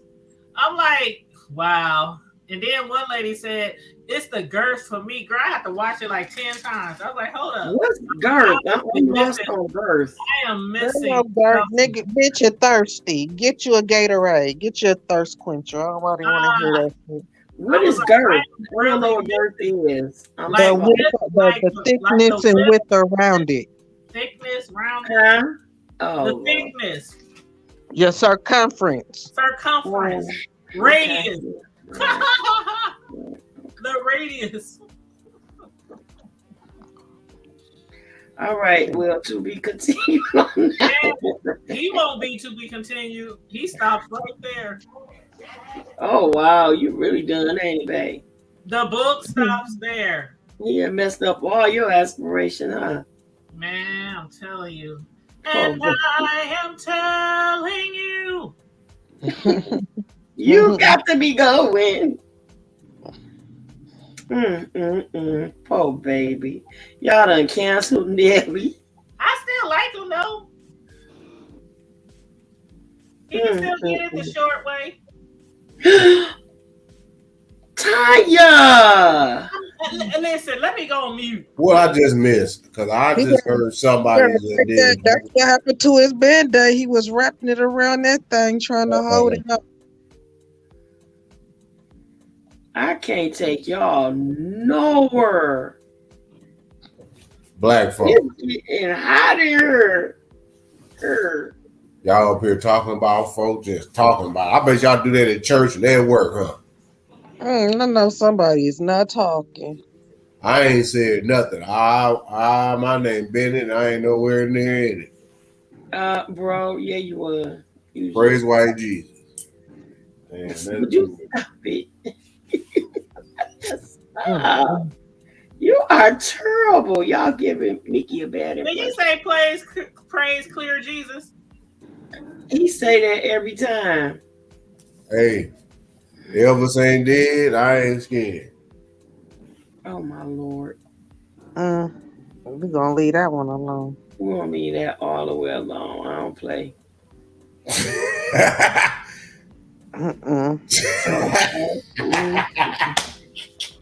I'm scared. Yes, ma'am. But on the real though, for real, girl, God is good. Yes, it is. Yes, it is. Yes, all the time. All of the time. God is good all the time. But you scaring me though. That's how I make it through every day. There you go. I was just saying that God is good. That's all that matters. That's the MO of the day. Proud of my wife. Extremely proud of that beautiful lady. I'm proud of her too. What we proud of? You can tell her. You can tell her this. Oh, I passed my insurance adjusting exam. Congratulations! All right. Thank you. Congrats. Congratulations, babe. Ready to get it together. Yes, that's wonderful. Hats off to you, sis. Thank you. I appreciate it. Yeah. For me, girl. Yeah. She did it before me. I got to catch up. Well, catch up. What you doing? Put your running shoes on. Catch Well, up. I'm holding the foundation down, so I just have to. It's a career change for me, but my wife just went head first and beat me to the punch. So Yeah, I understand that. That's wonderful, though. That's great. That's wonderful. Yes. And it's even more wonderful that you are right there with her, supporting oh her. yeah, for sure. Right. You know, a lot of men can't do it. A Because a lot lot of of men men don't do get that. jealous. Right. So they can't do that. Yep, a lot of men get jealous of their women when their women accomplish something Shit, more than them. There's some great all ones this out there More that mess. do, but then there's some that can't handle it.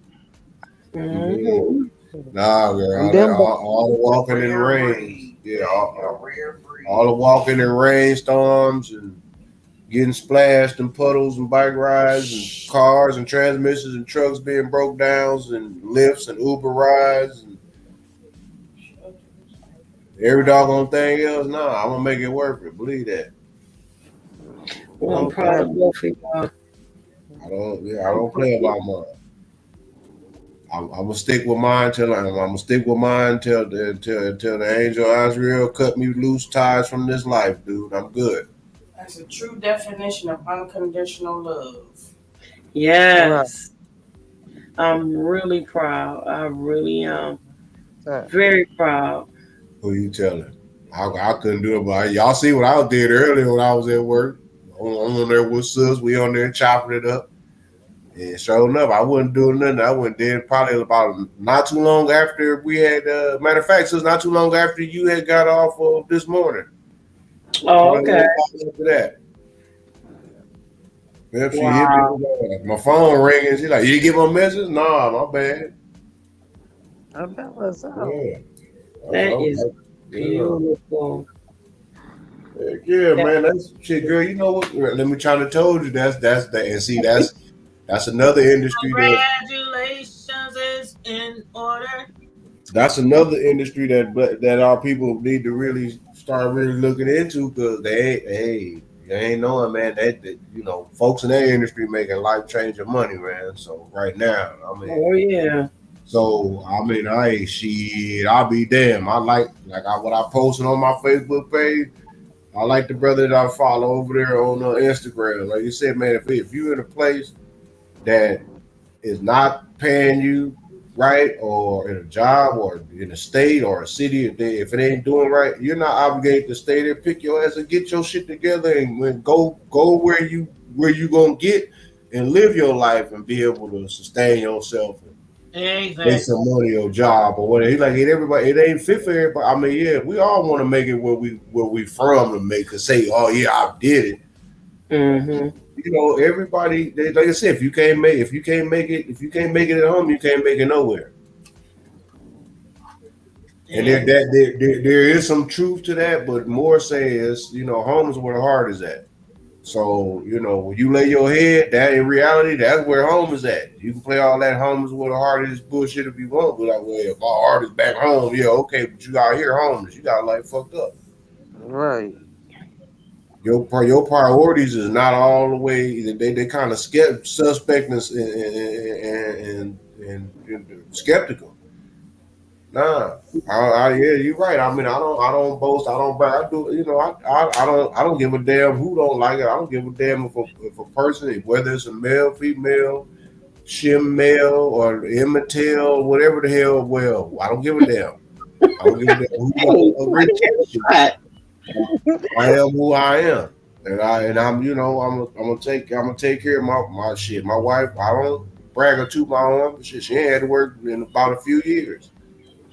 Yeah. You know what That'd I'm be. saying? Because that's to me that's what's part of a man is and being a man's legacy. It's more Yeah. to it than just the money and all that. It's his name. It's his legacy. What can I pass on?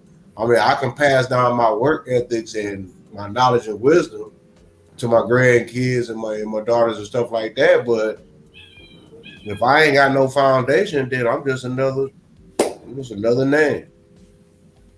That's gonna pass with time in the wind, just like everything else. right? I ain't built up no foundation. That's some bullshit. I ain't nah. Now I started late in life because I was a knucklehead or a hillhead, just like the next that choose to be rebellious, but at the same time, where did it get me? No damn where. Too much damn excess stress and a bunch of high spitting bullshit. And kept me broke. No, I ain't broke no more. The only reason I might be broke because I'm just like the next person had to pay the damn bill. Right. That's about it. I mean, no, but I ain't broke like nigga. I need a GoFundMe, bro. Been there, done that. Well, I am, but not for not for long. No. Like, no, I don't knock that. I'm saying is that I got 9 to 5 income just like the next person. I just, Right. I'm not gonna make. Everybody has their vices and reasons why what they can and cannot are capable of doing. I don't knock none of that. Whatever a person has to do or whatever it is that they get their income. The point is that there's really no excuse for an individual to not acquire or have anything what they would desire to have. You want a better home, then you have to be specific about what type of better home. You just can't say, God, I want a good home. I want a big house. Yeah, he gonna give you a big house. It might be a regular ass money pit house. You damn near gotta go bankrupt to try to get the house up to par. You didn't tell him that. You just said, I want a big house. So he gonna give you a big ass house. It might be raggedy as hell, need a roof, some doors, missing windows, missing plumbing, all kind of shit. What was your right? You didn't. There's no intention in it. There's no intent in it.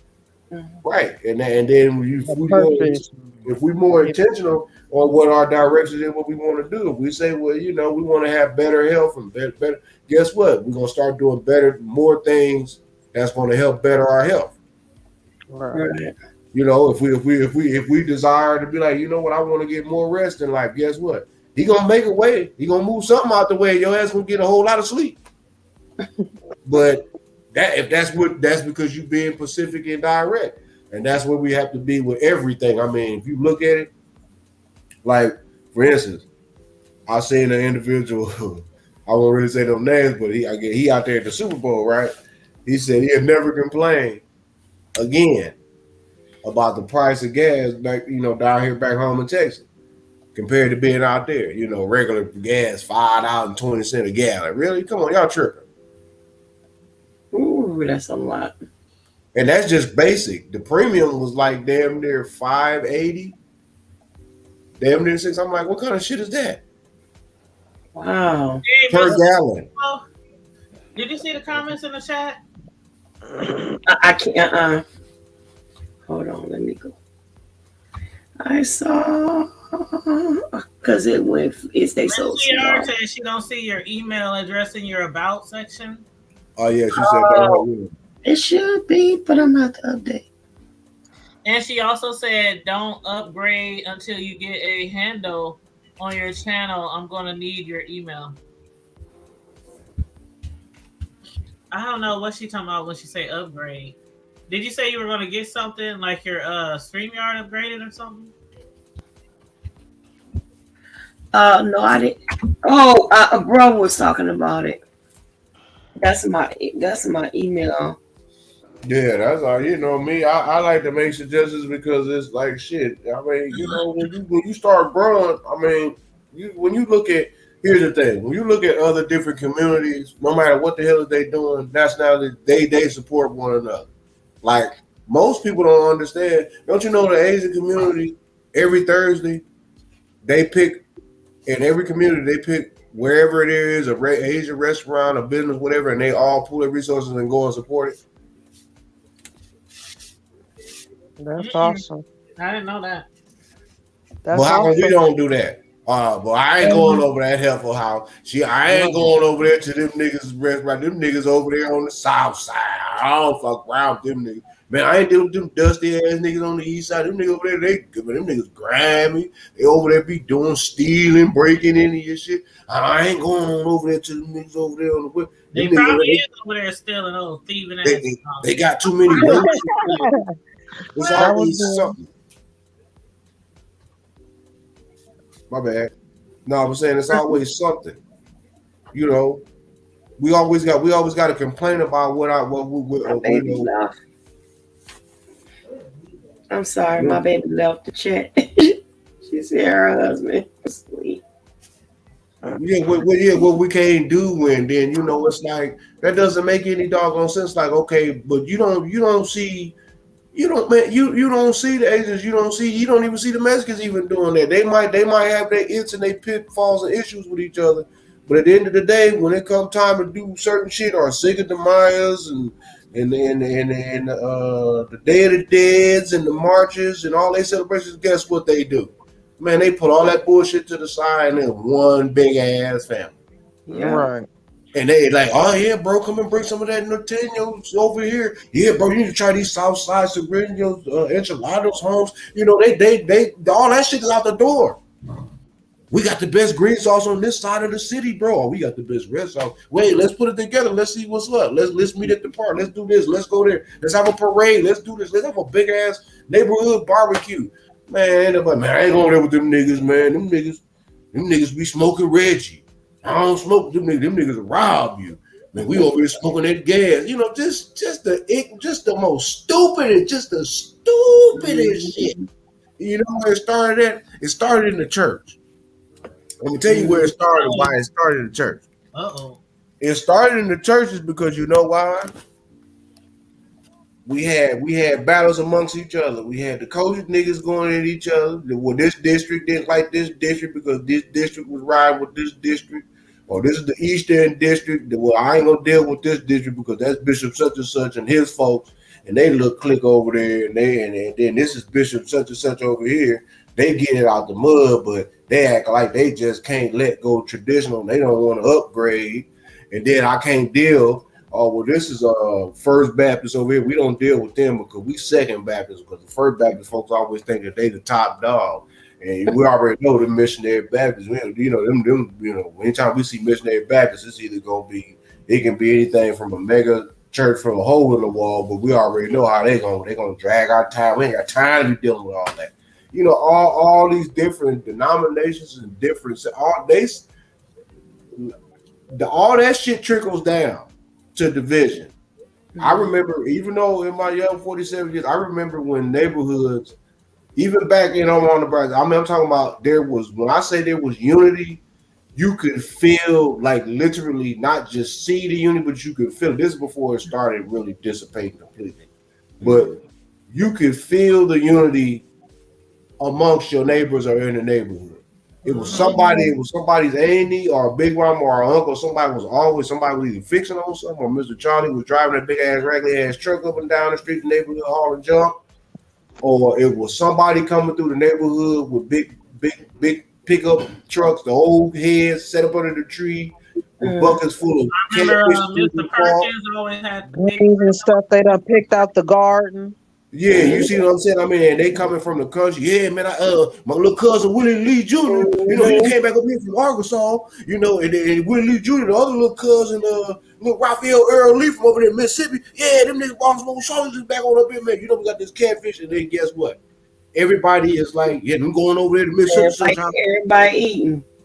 You see what I'm saying? And then y'all gonna have some of that good old fish. Fired up the grill, got the catfish going. Yeah. Well, if you come on to church Sunday, we're gonna have a church dinner because old Deacon Willie Lee Earl, his nephew then came and donated 50 pounds of catfish, y'all. And folks gonna be like, ooh, child, we going to church Sunday. You don't get that no more. It's like, damn if you do, damn if you don't. You also don't see a lot of kids in church anymore either. You're not gonna see that. It's like the kids be at home chilling, or because you know why? Parents don't even make them come to church anymore. It's more entertaining. I can get my joy sitting up here playing Call of Duty. I can get my rocks off looking at Instagram and TikTok videos. We couldn't do that. We had to get up. Sunday morning, my uncle got up with those. Listen, he didn't even go, but we went.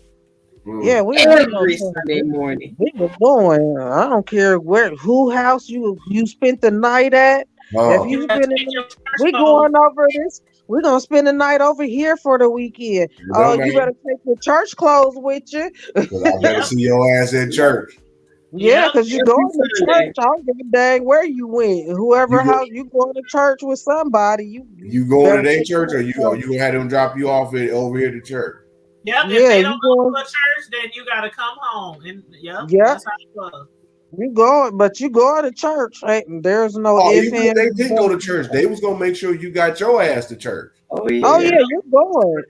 Yes, ma'am. Oh no, no, no. Oh no, yes, ma'am. I'll make sure they get. I'll get over there to get. In fact, I got the church van coming by. You be mad as hell. Like I want to go home. Church van. Yep. I want to Yep. go home because I know the church van gonna be there at approximately about 8:45. Like nigga, we just went to sleep at 6 this morning. Yep, Yeah. you going. Gotta be Yeah. there. Going to Sunday school. Got to get up, Not play. shower, and shave. You got like 15 kids trying to use one bathroom because One Yep. bathroom.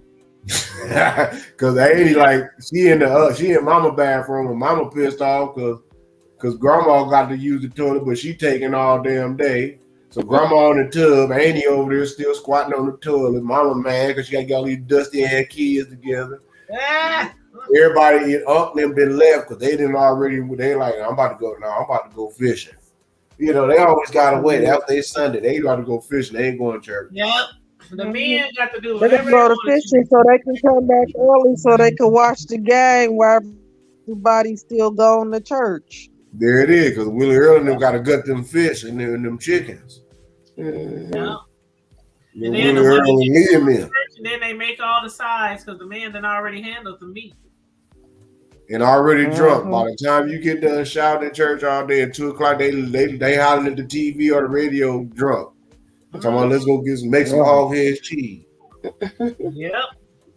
Those were the days, boy. So little Willie Lee Earl and all them, they that's what they did. Mm-hmm. And then it was back to Monday through Friday. Take your ass to work. Yeah. Mhm. Now it's a bunch of now it's just a bunch of fondling and over hypersexualized. Everybody grabbing ass, chasing ass, smell like ass, tasting ass,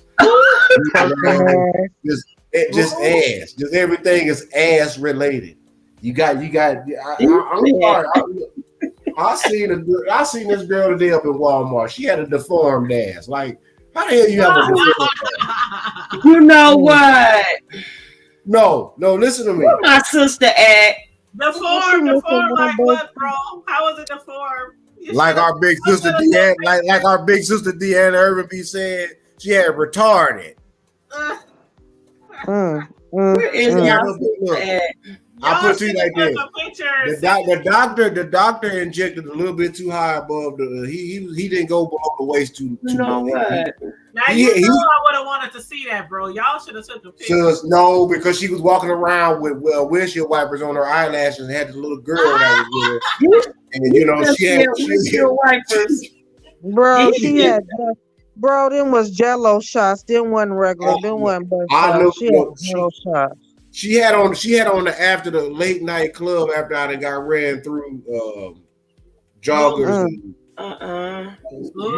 Views and opinions. No, I'm just telling you the truth. I'm like, because everybody looking at her because her booty is too high. You like, okay, if your booty's supposed to like kind of have a little slump to it, okay? Even if it's fat or not, you're supposed to have a little, but your booty is like literally equal to your waist. That's doing too much. And it look a little lopsided, and them caked up ass stretch pants that you had on. She had them stretch pants that got the little beady beads, like the lint. Just ghetto. I'm talking about that. I'm talking about. I'm trying to be nice because they. Are you? Bro, Bro said she was a whole mess. A whole mess. They got thought universes. So I was trying to help him out. He didn't even take the bait. I'm just look, man. Look, I'm telling you what I say, and this is like, okay, are you dragging this child around Walmart, and folks is looking at you, but they ain't. And it's like I'm looking at you like, okay, why would you do that? Like, Was it that deep to come up in Walmart and you still walk out with nothing in your hands? You just want to be seen. You doing too much. Mm, mm, mm. No. think she was trying to show off her new booty. Exactly, and when I say it was, but it looked like the juice was running out of one side because it got a little bit. I don't know. It was not giving what it was supposed to. I don't know, but how you gonna how you gonna have a crater at the top of your right hip on your booty cheek, but in the rest of your I am flabbergasted. Lord. Well, I ain't trying to make fun of nobody, but that's how you come out. You could have fooled me. As they say down south, bless her, huh? Well, that's what I'm saying though. That's why would you do that? You know better than that. That's what I'm saying. Our people know better. But they don't care. They do want. It's all about being seen. And people try to say, "Hey, I'm a female, so I know what it really gives." Right? You really do wear certain things because you want to be seen. But then you want to get mad when people are like whistling or trying to holler at you or something like that. I'm like, it's my body and I can do what I want. But when you looking ratchet in regular lounge, lay around the house, clean up like you've been cooking in fish grease all day, chicken grease on your boots and shoes, on your clothes, really? With them ashy ass ankles, look like I said, you done got ran through all night. Them ashy ass ankles, like you've been dipping in powder grease all day. You know, you have no business even doing that. Like, why? That is so wrong. Allegedly. Well, I'm just telling you. Grease on your boots. Allegedly. What? Chicken grease on her boots.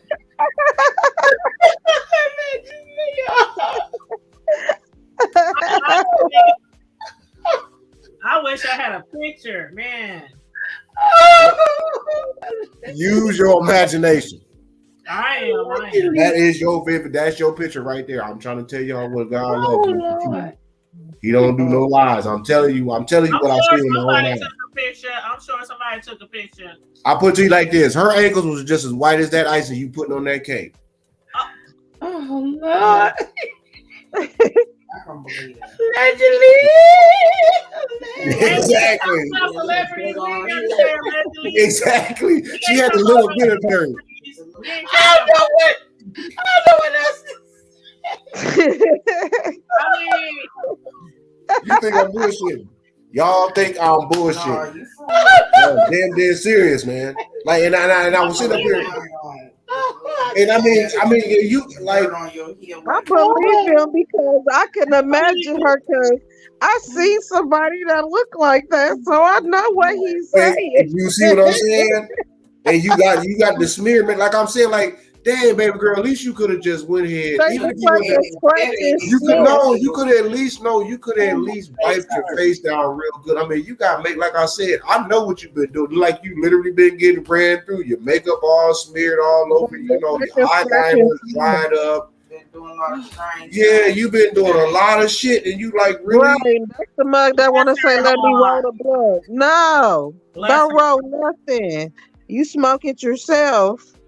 I said, I don't know where your fingers been. They didn't been around something that they so dirty and itchy, scratchy. Ugh. Ain't washed your hands. Probably done took. You ain't washed your ass. That's known. Anything else? Hell no. You look. Yeah, I don't know because the type of drawers that she had on them look like some drawers that what you call the infected draw. Them the type of draw I guess after you get a shot. You know the type of drawers they put on. So, bro, she got on the draws. She got on the draws. Oh no, Lord. Oh, the drawers with the they look like the Walgreens drawers with the flowers. No, she got roller draws. Roller draws. Yeah, Rona draws. Why you? I know exactly what you're talking about. I know them draws. Well, that's what they used to call that. You had to get the shot. You know, the girls had to get the shot because they was dripping. Oh my gosh, I can't even make me throw that shit. Also, there's special drawers that females wear if they dripping. Or Well, she wasn't dripping naturally. You sure? I don't think it was Question some natural. of these goddamn females and how they look like they are walking like a penicillin. They look like a penicillin. She don't look like she used no protection whatsoever. Like she That's put BM burners. She look like itchy scratch, like a scratch and sniff. No, ain't no penicillin gonna work on that. She needs them motherfuckers be looking nasty. Like if you could they look like garbage pail kids. She needs some They be looking nasty. You be like, bitch, you came outside like that. Walmart the other day and strap shirt and a dusty ass bra. This woman's backside was the size of a projector screen. That's too bad. And you had the nerve to have on a dusty ass, dingy ass bra. It was a bra with these fucking spaghetti ass strap goddamn shirt. And like, why would you do that? You got on a spaghetti strap shirt and a dingy ass white bra. We have got to do better. And she smell like a box of crab rangoons. Stink. I like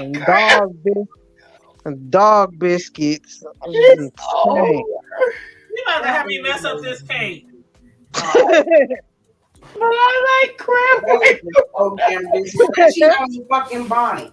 I think that is some of the she's like, the crab rangoons and the black jelly beans. Stop. Lord have mercy.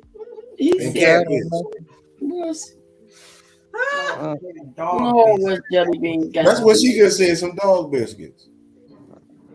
That's nasty. That's funny as hell. Because that shit don't smell right. Dog biscuits. She probably smell like the House of Poetry. And the sad part about it is it's income tax season where they should be having money to go to wear something decent when they come out the house. Well, the tax season about to come up, so somebody's gonna be munching on it. All they do is just put clean clothes on them stinking, dirty ass bodies. Okay, they be them same stinking, dirty ass bodies with clean new clothes on. Yeah. Okay, so when you take a shower, or a bath, normally the water and the soap. You're supposed to leave a ring, at least. Well, no, I'm talking about when you got your feet. Are you not washing your feet when you in some water? No, because they I ain't don't washing understand how your feet can just have that big, your feet be crusty. Imagine they ass. And the dirt look like it's deep inside the cracks of your feet. Like, can you soak your feet in or something to help remove that? Because I'm like, that would make me just think your whole body dirty. My father always you look at a person's ankles. The ankles will tell you a whole hell of a lot. Crusty. So a whole other body. Exactly. If your ankles is fucking crusty, then the rest of your damn body got to be dusty too. That's just nasty. I just don't get it. Like, how do you get dirt in the cracks of your feet to where when you bathe, the shit is still dirty? That means you you are filthy. That means you got to squish your ass, so when you walk by me, it sound like a wet sponge. That is so not cool. Like, did you not learn correctly? Do you need washing 101? Like, it sounds like a wet sponge when you walking. You got to grease your ass. Conscious behind that shit. Like, if I know if I'm going to the store, Sweaty I have to make cheeks. sure I am not ashy. I will put low Vaseline on my body just to walk to the goddamn store. So you just don't give a shit. You just gonna come out just looking in your kind of way with your ankles, heels. You need a pet aid. That's where you need to take your ass over there to the beauty section and get a pet aid. Like the food pantry pancake. I am done. Smell like the food pantry pancake mix. It might be a little bit cheaper than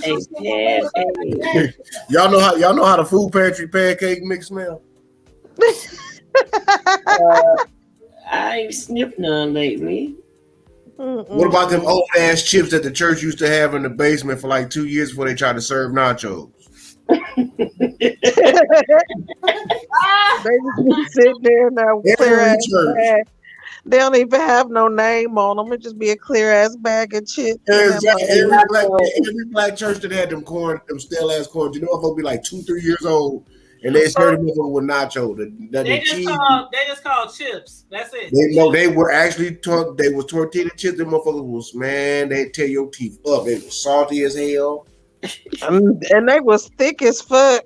Man, them damn things was thick. Like I'm talking about, like, man, they was, yeah. Is y'all frying fucking tortillas? What the fuck is this? This shit is hard. It's thick as fuck. They frying them. Y'all think we playing though? We ain't nobody playing. This is trash talk alley 22. Baby, and they earned every bit of that name tonight. You heard me. Right. We ain't got time for that. Got earned tonight. You heard me. We ain't got time for that. And you know what? If y'all ain't out here brushing your teeth, y'all need to be brushing y'all damn teeth. Man, do that, please. Cause some of y'all ass and y'all teeth shouldn't be mixing. They matching. Yeah, y'all mix and matching. That shit ain't right.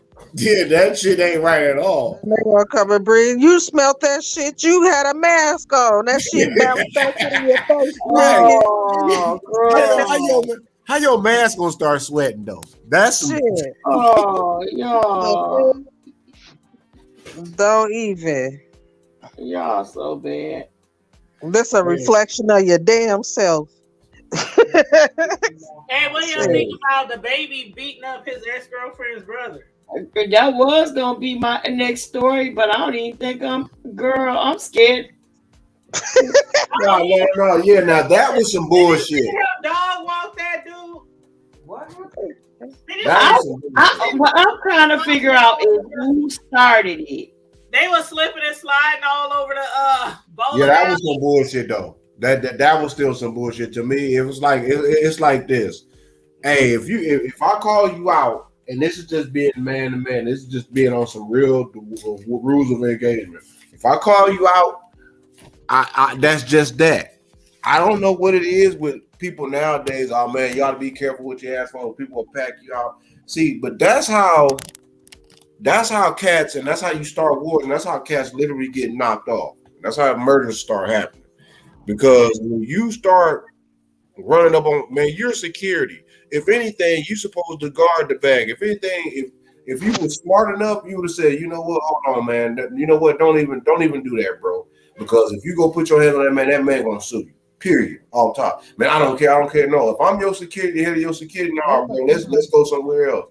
If I see that's what you're trying to do, no, his security, they like enjoy the shit. Some of those celebrities, you can't control them. Okay, here's the thing though. Bullets don't give a shit. And that's the key. I like the baby on certain things, but other than that, no, because that because you didn't kill that man in the Walmart parking lot, that's then went to your head, bro. Like you just can't underestimate people. Because just because you might be quick on the draw, there's always somebody just as quick as you.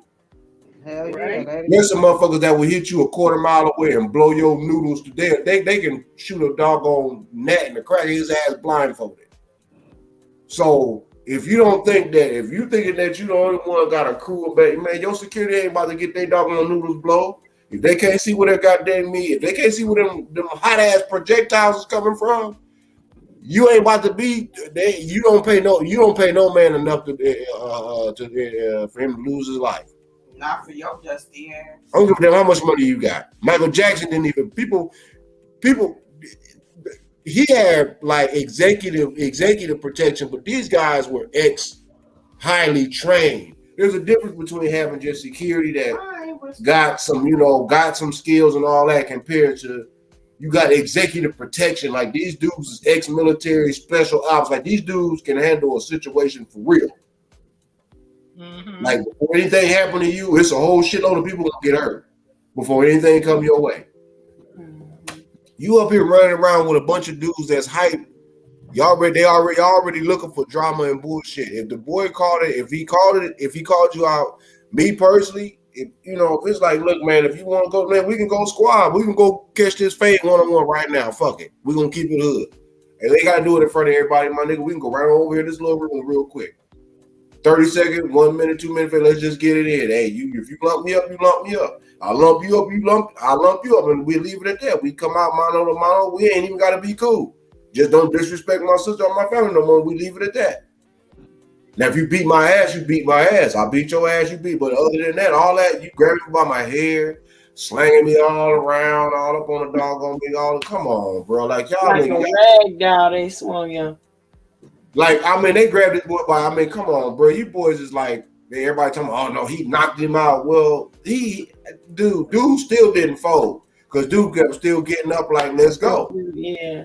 So to me, he did get hit real hard, but he stumbled. He faltered a little bit, but then he kept going. Let me tell you something. This is from experience, and I ain't gonna even too much speak on them. I ain't gonna incriminate myself, but I'm gonna just tell you off top. Anything like that was I'm sorry, bro.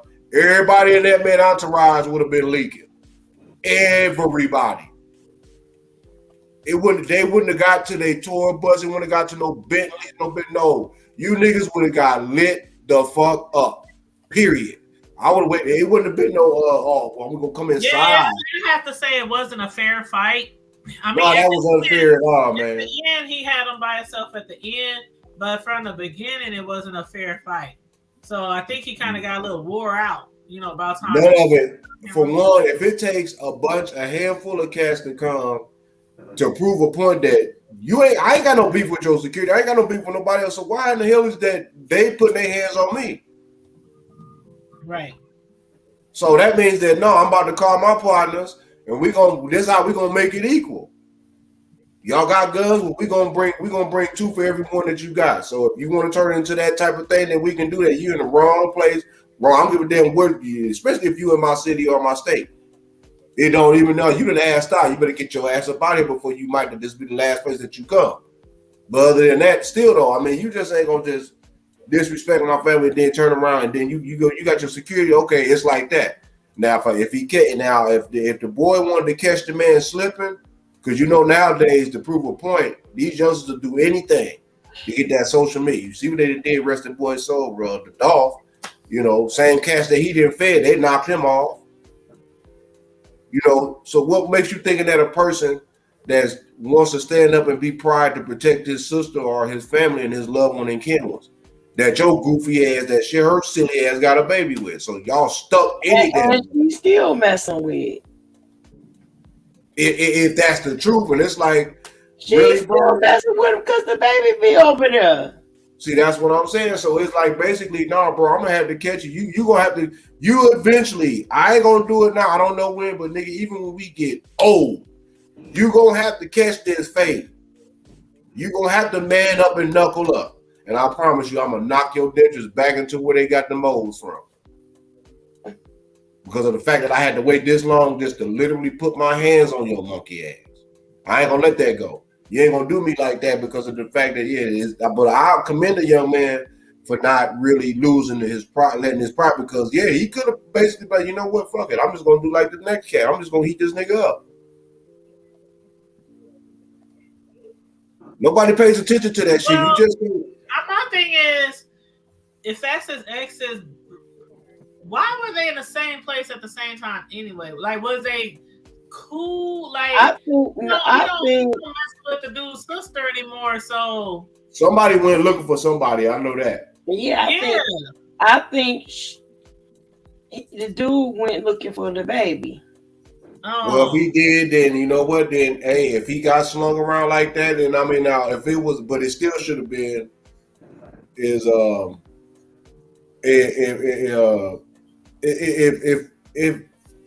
the dude went looking for trouble, then guess what? Even without the security, if they could have just went and squabbed it out, if the baby was getting the best of him, though, we got a troll. When the baby get the best of him, I mean, then if he got the best of him, okay, go make it in a rap and keep it moving. If you got the best of the baby, then make a rap about it and keep it moving.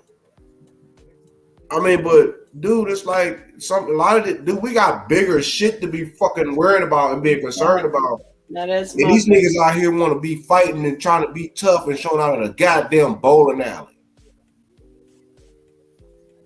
Yeah. Niggas get money, man, and get dumber.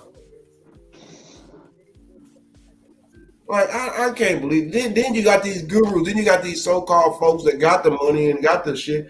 You got these idiots out here arguing with one another.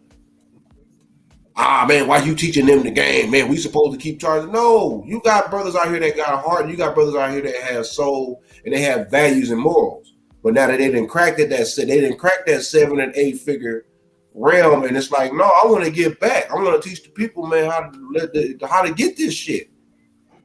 And then you got cats that got money like he do is hating on them. Like, what kind of shit is that? I'm gonna hate on another rich man. We both millionaires, but I'm gonna hate on this millionaire, so I'm gonna try to smear his campaign because he helping out too many. He helping out too many other motherfuckers. Like, oh, all the money is just supposed to be with you, whatever that you make. No, you idiot. It's enough for everybody to go around and get paid. Everybody ain't gonna be rich, but everybody can show be paid. Duh. That's the problem. No fucking unity, but then we laugh and we talk about the Mexicans, about Julio and them. Yeah, we've been doing all this shit all these years. Now Julio and them is doing what? Buying up the fucking block. Yeah. We seem like the only ones that cannot. We ain't. What happened to our community?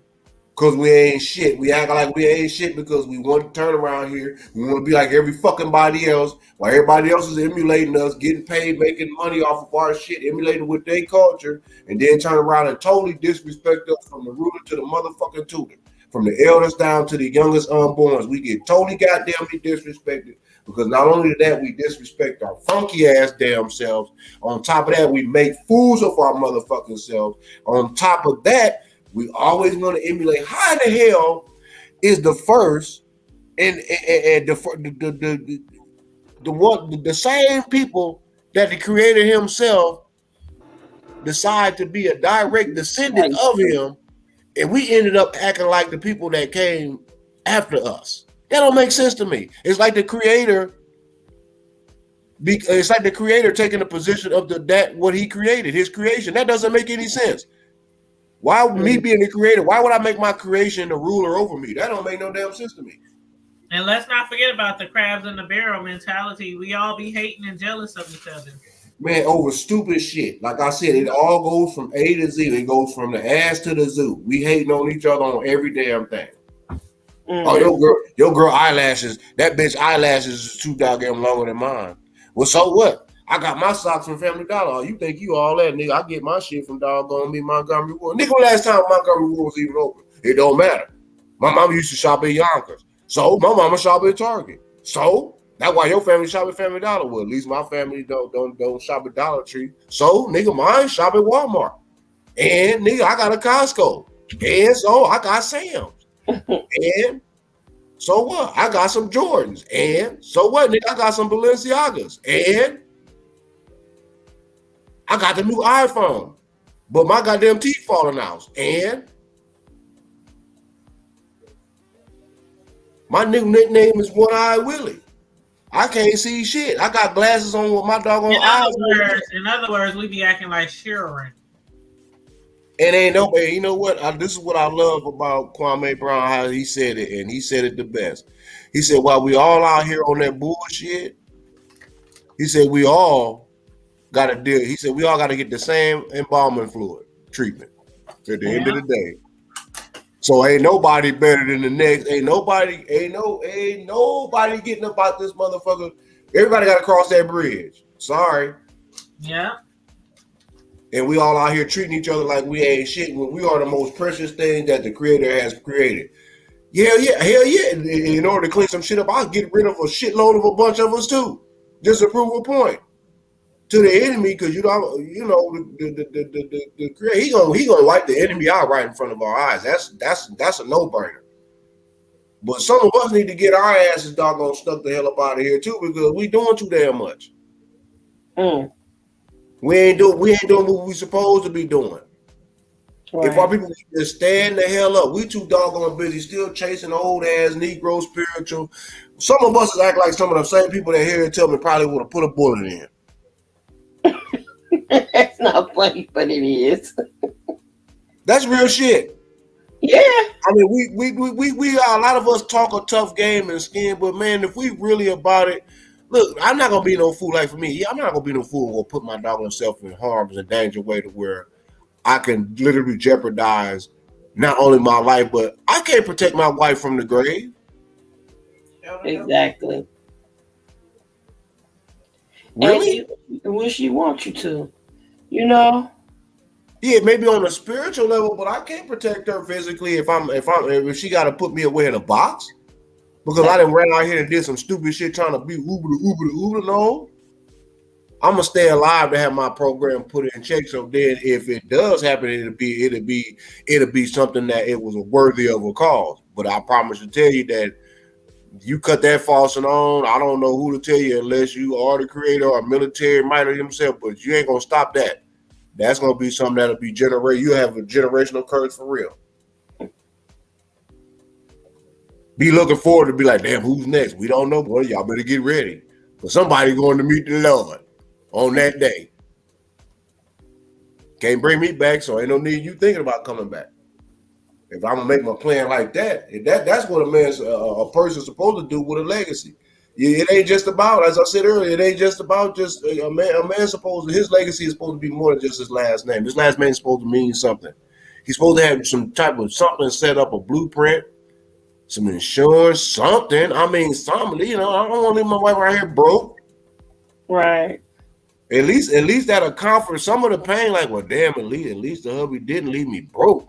Whether we old, decrepit, and gray, or I'm young as hell, it don't matter. I don't need my girls. I don't need my grandkids around here, man. We just like everybody else, man. Gotta get them, go fund me, man. Go bury Pawpaw, man. What kind of shit is that?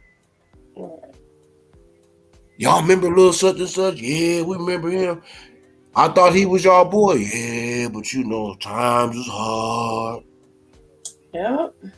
You got folks out here, they gotta damn near sell their doggone soul just to put their loved ones in the grave. You can't do them, can't give them a proper burial because why? Well, the old man down the street like, well, shit, we got to cremate their ass. You ain't even got enough money to send them back home. Well, you know, we can make it look good for, you know, a couple thousand, you know, about 1,050, you know, but the only thing you're going to do, be able to view him, take all the pictures that you want, cry, slobber, do all that. Because at the end of the day, man, when you done and I close this damn box, I'm going to go throw his monkey ass right in that doggone oven and burn his ass up and give him to you in the bag, and then you can do what you need to do. That's how I had to do my brother. Because I had no help. You see what I'm saying?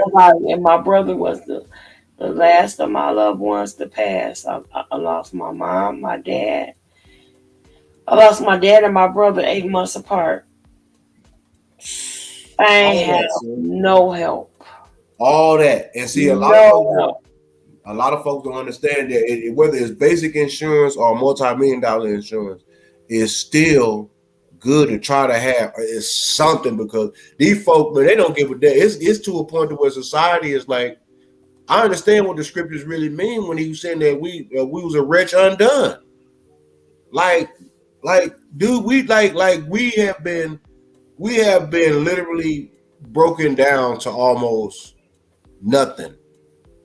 Man says our righteousness to him is like a pile of filthy rags. Like the best of our righteousness and love toward him is like really, it's like almost hypocritical. Cause we didn't just literally just like fell that damn low. But it's not that it's not forgivable. It ain't that, but it's the process that we don't want to deal with. That's the painful part about it. We don't want to deal with the process of cleaning it up. Even though a lot of it is not our fault, a lot of the trauma is DNA, comes from our ancestral lineages. But that still is not no excuse to keep doing the same nigga shit. If you know your ass is fertile, wrap it up a little bit. If you know you ain't fully functional, get a little help. If you know you ain't wrapped too tight, you know that's taboo. That's taboo in the African American culture. Getting no help. Damn sense. But I understand that though too, though, sis, because it's kind of hard to trust, even let alone the outsider, because we see how the outsiders is doing to other people on their own. So imagine what they would do to us with they hidden agendas, and then we got to worry about our own. So that's I like how Nipsey said it. Talk to God, he'll listen. No, I'm serious business. I got you. Just talking like how we talk. I mean, you know, even out of respect. That man will understand it. It ain't like we sitting around like the way I'm talking now. If I really was to say, like, God, okay, this is, I find in my time like, okay, this is some bullshit. Somebody that's religious. Oh, this man is cussing at the Lord. Shut the fuck up. No, I'm not. He understands my doggone frustration. He know, okay, he'd rather for me to sit there and express myself than to me to go act it out. Because if he ain't ready for me at that time, then if anything, he gonna be looking at me side-eye like, it wasn't your time yet, but since you're here, come on and enjoy yourself. Sit your ass on down, because ain't no going back. You a little early. I ain't got no time for that. That's stupid. We just as a people, man, we have literally been, and you know what? We've been hurt. All of us, every last one of us, by family members, by people that we so-called respected, loved, admired, looked up to, past relationships, marriages, boyfriends, girlfriends. It didn't matter who the hell it is, friends. It's always had to do with somebody that's so-called friend on the end. You know what I mean? Just friend. Everything got to be friend. Well, that used to be my best friend. What happened? Well, girl, she was fucking with such and such. Oh, she fucked your man and his brother. Yeah, girl, she was fucking and all that. Oh, what about that nigga? Oh man, that nigga, he ain't shit. What you mean, man? He knocked my girl up and then turned around and went and knocked my cousin up. Man, I thought that was my homie, man. Then turned around and tried to get with the girl that I've been talking to, and come to find out they used to kick it back in the day. Man, niggas ain't shit. You see what I'm saying? Right. This is the stuff that we have to deal with in the community. Like I'll be damned if a man, especially a stranger, another man come up, man, hey man, that your girl? Oh, that your wife? Yeah, man, I remember, boy, she sure got some good ass. Be like, excuse me? Ooh. Like, excuse me, bro, what do I know you? Now, my wife, my girl, my wife would say, well, no, I don't know who the fuck this nigga is. Okay, that's some legitimate shit. Like, I've never seen this person in my life. But if you trying to hide, well, I don't know. You get to studying out, okay, that means there's some hidden agenda shit going on. So who been sniffing whose drawers? I'm damn dead serious, man. It's time for our people, man. We need our ass kicked in a good way, though. Not nothing to bash us and beat us down, but it's time out for the fucking shenanigans. That's just like with my doggone job. Right. Yeah, really. Just like with my job, they want to get on that old monkey shit. I ain't said, y'all know what I do now? I do just like everybody else do. I just work here. I show up. I ain't got time to be sitting around here talking and hee-hawing and lollygagging and, hey, how you doing? Fuck you. How about that? Keep it moving. Oh. I come to get my money. 9 to 5, right? Mm-hmm. I'm here to tolerate your presence. Whether I'm the boss or whether I'm the worker, whether I'm the head, whether I'm the tail, it don't matter. I'm on this doggone property for 8 hours. After that, you can kiss my ass. Mm-hmm. Because what you eat don't make me shit. That part. And plus your feet might be ashy. Ooh. And ashy feet, as my wife said, the ashy feet mean the ashy ass. I don't want to ever have ashy feet around your wife. The way she does toe up that girl's foot. But you have seen people with these feet like that, though. Like, everybody has seen somebody's heel. Praise the Lord. Where they just look like, dude, you ain't took a bath in a long ass fucking time. Or I know if you took a bath, there should be no reason why you got that dirt caked in the crevices of your feet. Even the homeless folks shit ain't caked up like that. Right. I know that's just nasty. That means you just nasty. You got a nasty house. You got a nasty body. Got them ankles in the air, girl, too much. I wouldn't come to your house if you fucking paid me. You got them I ankles. see your feet looking like that. Yeah, your ankles no is goddamn reason. I just don't understand. I'm not understanding why your feet look like that. Because they catching ceiling fan dust. No, that's just stupid. She getting that work is just out. straight up stupid. She working it out. Black for common. You just have no respect for yourself. They said Jesus is gonna work it out. And she said, "I'm gonna work it out. Work it out." Can't nobody convince me. You know what? You better stop it. Work it out. I can't stand him. Work it out. I'm trying to decorate this. Work it out. Mr. Brown. Work it out. Work it out. Work it out. Work it out. Work it out. That's just some bullshit. That just makes me mad. Like, I don't understand why. How do you get dirt in your feet like that? Know your ass thing. Pissed about it. Like, for real, I really am. That shit just really disturbs Like your toe jam look like shish kebab barbecue sauce. Like, cause I'm like, you gonna get in your bed with your feet dirty like that? Like, you really gonna get in your bed? You gonna put them feet on your bed where you lay your head, just dirty like that? Cornbread Earl and me boots. Is that like a foot? Is your foot permanent? Yeah. I might need to ask somebody next time I see somebody like that. I ain't trying to be disrespectful. I just want to know. They got them first Sunday communion boots on with no socks. No, I ain't Because I'm like, do you need a pet egg? Let's go get a pet egg. Pet egg ain't gonna do none of that. Some good old hydrochloric acid that you clean the swimming pool with is gonna help. Because I know them little. All right, Donald Trump. Gargling with that stuff. Had the people gargling with that stuff. Y'all see 402 revenue in the chat? He said, "Did you wash your belly button? Like actually put the towel in the crevice to scoop out the black crust." Oh, there you go. Now we got to see what I'm saying. Y'all just bad old people. Hey, y'all know what? Because they telling the truth. They telling the truth. That you need to what? Stop kicking powdered donuts. Wash your ass. Dig in your belly button. So you, like wash I said, your fucking feet. Yeah, exactly. Get that athlete. Some folks got athletes. Even Jesus washed his feet. But some people got ringworms around their ass because way their feet smell, their ass is identical. So they got ringworms on their feet and they got ringworms on their ass. They probably do it the way their feet look. You got to have something on some shit like that.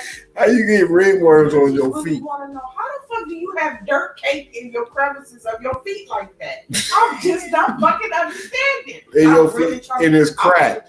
God, I need to see. Google won't even be able to answer that shit for me. It's like I really like they'd tear up your $100 cheese grater, like literally rip. I bet you the ninja blades on the blade.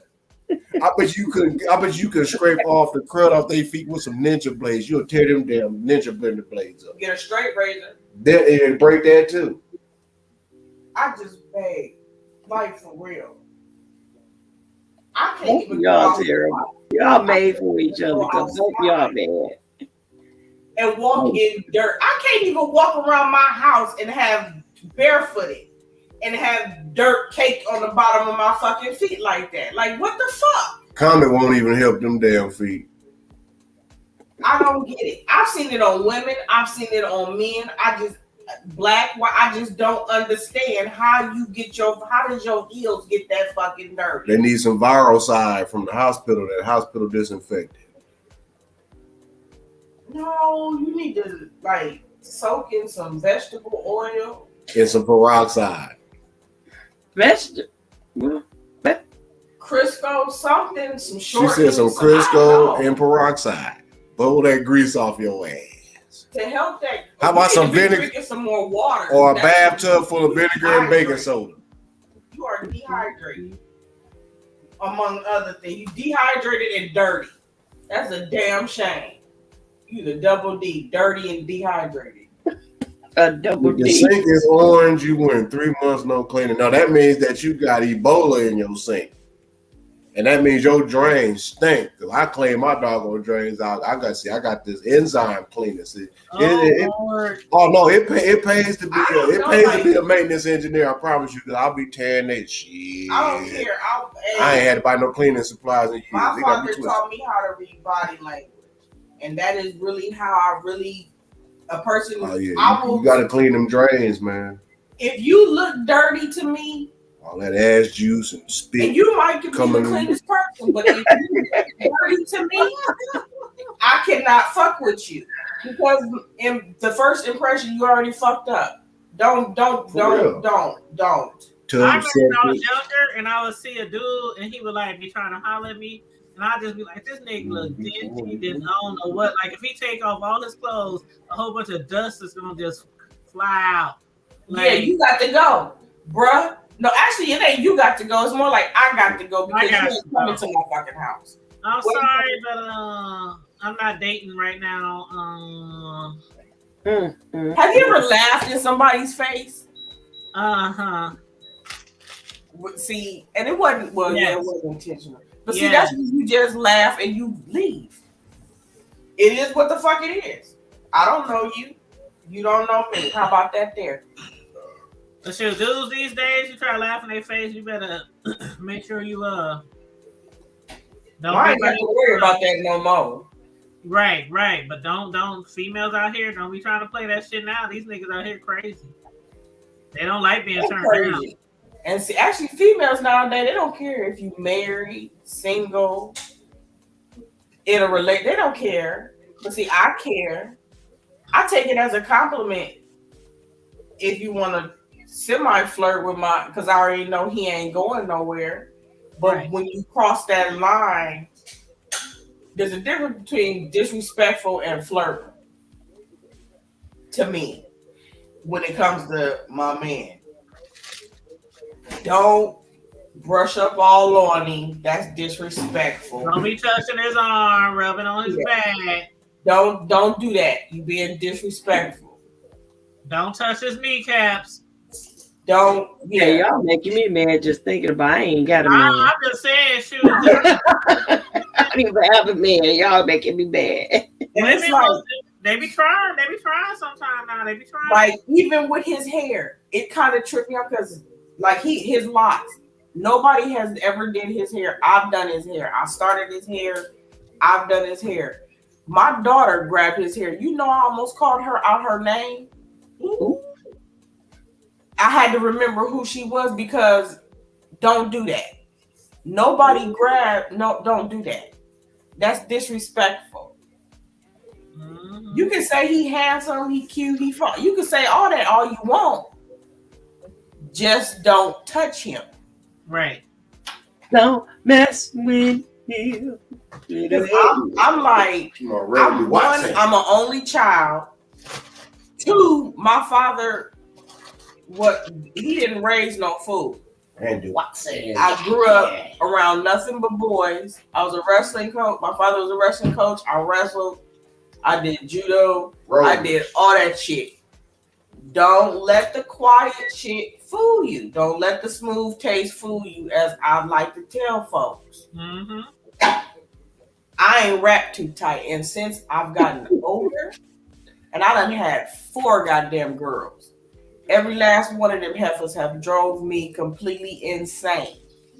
I understand why my mother no longer cussed and why she did cuss when it was just me. Mm-hmm. I know I'm a handful. I'm a goddamn Gemini. And yes, there is 4 of me because both sides of me got 2. So I know I'm a handful and I know I'm not wrapped too tight. And it takes a special individual to be able to deal with all that. Case in point, my hubby. And it takes a special kind of woman to be able to handle him if y'all know him. Yep. Y'all made for each other though. That's what I said. Like you can really tell. You can just really tell. And and you know, we could have met in person once upon a time, sis, in Omaha. But you know how it is. Everybody crossed paths at one point or another in Omaha. But for me not to like know you personally, I can tell that you guys have like, really strong. What middle school did you go to? Hey, shoot, which one didn't I go to? Oh. We moved a lot. So I went to everyone. I went to Howard Kennedy. I went to Conestoga. No. I went to Lothrop. No, I went to Study School. Sis, I said middle school. Understand? I went to St. Middle school. No, that was a Christian school. For Christian school, I went to middle school. That was 7th, 8th grade. I went to Sport of the Spirit. Okay, yeah. See, from kindergarten to half of my 7th grade year, I went to St. Richard's. Okay, so my father snatched me out of St. Richard's in the middle of the school year, mind you. It wasn't the middle of the semester. It wasn't the beginning of the semester. No, because I kept complaining about private school. Okay. I didn't think he was going to do it. And put me in Nathan Hale. Public school. Nathan Hale? Yes. Yeah. So, understand. Y'all know what it is. From a child who had went to private school. By park niggas. And was kind of sheltered, so to speak. By park to get boys. Put in Nathan Hale in the late 80s. Northampton squad. Case in point, how I met this one here. The Meyer Park General. Y'all know what it is. Hell, my son went to Nathan Hale in the 2000s, and I was like, damn, this school is... My daughter did too. Oh, we set that my shit daughter, out. Man, I drove all the way back to Nebraska to beat my child's ass from San Antonio, Texas. Didn't nobody know I was coming. I drove straight to Omaha, Nebraska from San Antonio, Texas to whoop my daughter's ass. I walked into the school. Her ass was getting kicked out of class. Oh, shit. Because her and my other daughter, her and her sister was up there with my mom. Mm-hmm. She was supposed to be trying to get some act right. Well, she wasn't getting no act right. Well, Nathan Hale, they knew her ass. Her ass stayed in the goddamn principal's office. Well, that day, when I pulled up, I walked in. They escorting her ass to the goddamn principal office. Our eyes just connect. She's in shock. I drove 930 something, 80 something, was it 980 something miles just to whoop my child's ass. Because after we had the conversation in the principal's office and I walked around to all of her teachers and they was all just shocked because they had never seen her so quiet. The look on my mother's face when I arrived at her house with her, because she was shocked because I didn't even tell her I was coming. Mm-hmm. I told her the reason why I was there. My daughter already knew why I was there. I took her ass in that room. I wore her ass the fuck out. Ooh. And I dipped the fuck out. Ooh. And then I drove back to Texas. Yeah, I drove right back to Texas. Got right back on the fucking highway. Sure the fuck did. Oh, wow. I had to do that one time in my son's school. I didn't drive him out of town. I was right here in town, but I sure popped up on his butt. He had no idea I was coming. Yeah, don't play. Don't say nothing. The teacher knew I was coming, but he didn't. Teachers don't even. I'm one of those. I'm a pop-up parent. Mm-hmm. Just out the blue. Yeah, you better say where you gonna be. You better be where you say. Because you don't never know. I will pop up on you so goddamn quick. And my kids, they like, Mommy, you need a bell. I make plenty of noise when I walk, but they can't hear me. That's not my problem. Pay attention. Mm-hmm. That's how I see it. Pay attention to your surroundings. I tell them that all the time. Mm-hmm. But they kids. They ain't paying attention. That's no little funky ass excuse. I don't mean shit. But that's how you do it. You pop up on them jokers when they least expect it. We were kids too. I don't mean shit. You're gonna have to give me some pointers soon, Miss Cake Lady. Huh? What happened? I said you're gonna have to give me some pointers soon, because I'm like, don't your hands cramp though? Girl, like if I'm doing like probably 7 or 8 cakes in a row, like the holiday time when I'm literally baking for 24 hours. I go 24 hours straight, no sleep during the holidays. You use the disposable bags? Yep. I don't like the reusable bags. It's so much easier. Yeah, I prefer the disposable ones. That's what Jesus would do. That buttercream. Uh-huh. Yep. I had to make some more. That's why I went off camera and to push mute when I was gone for a while, because I didn't want to hear y'all have y'all hear the The KitchenAid, blender is he over there tearing up shit. KitchenAid all loud and I stuff. swear to God, I promise you, I'm about to get me another one. Something about a KitchenAid mixer. I love my KitchenAid, boy. Girl. It's like, trust me, I have not made my own pie crust since, because something about that KitchenAid mixer, I don't know. It's just, that shit is life. And it got all the attachments.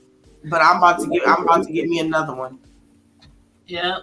Well, Cislo, you ain't even reading your comments in the chat. She acting like she on communion right there. Yeah. No. She sleep. Is you sleep, sister? No, I ain't sleep. Wait a minute. Hold on. Let me see. You playing that music? I kept music in the background. They said, "Did you wish up?" Oh, I seen it. Stop letting soapy water. Stop letting. Wait a minute. Stop letting the soapy water. Because it's small, and I can't. Get up in there. We let a troll get up in there about a half an hour. I blocked them. Yeah, because I tried and it was already blocked. Okay, so stop letting the soapy water run down your leg. Actually, scroll past your elbow. What's Girl to Revenue say? Clean that tub or shower minimum once a week if the sink is orange. You went 3 months. Ooh, this basket weave is so pretty, y'all. That's what I was getting ready to ask you. I'm like, you doing that basket weave? Oh, you can see it? Yeah. I didn't think y'all could see it that well. Well, tell me this. Well, probably because I really know what you're doing. So, and that shit fascinates me. So I can see it. I might not can see nothing else, but I can actually see that. Yeah, I love basket weave designs. I really do. You said tell you what, bro? Put some rocks in that dog on me. Ice and bag. I never did a basket. What did he say? Put some rocks in the icing bag. Bust somebody inside the head. That's a good weapon. You so violent. That ain't violent. What happened to putting it in socks? Huh? What happened to putting it in socks? Oh no, that's for the pool balls. That's for the pool These balls. icing bags ain't cheap, bro. I know, right? No, they ain't. Well, shit, them cheap days. True. Do y'all got like a I know in San Antonio it's like AGS cake supplies.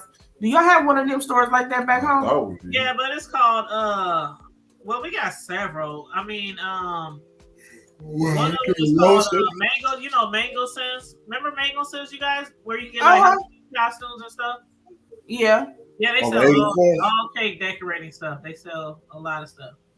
Oh, okay. That's kind of like Hobby Lobby. Yeah, and then of course Hobby Lobby, but they way more than like Hobby Lobby. Hobby Lobby. Oh, no stuff. Hobby Lobby is very limited. I go to Hobby Lobby for certain things, but Mango Sense is the spot. Mango Sense is where it's at.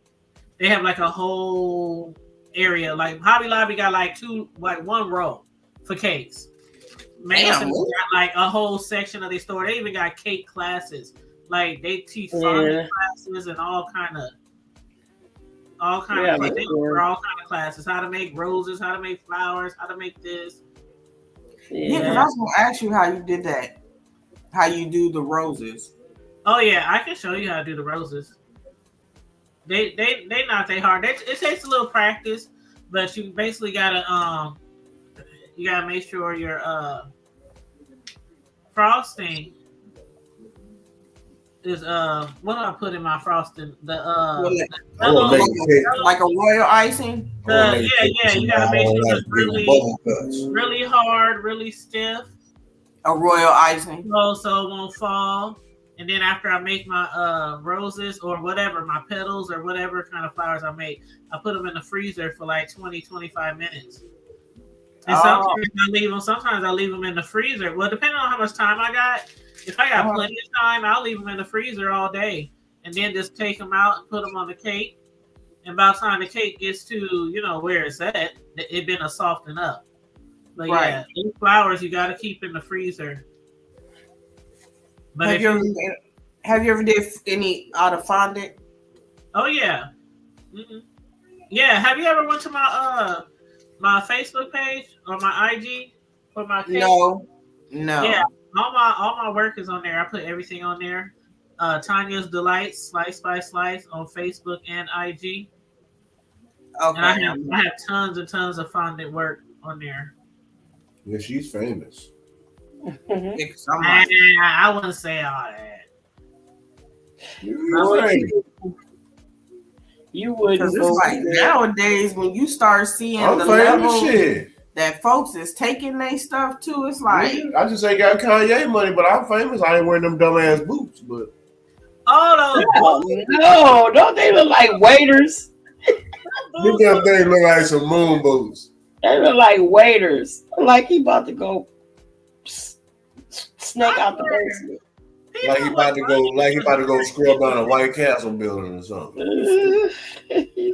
People with money would wear anything. I don't know if people be like clothing designers be paying them to wear their stuff. No, that's what he likes. That's what he. What I respect about him though is how he putting the homeless on.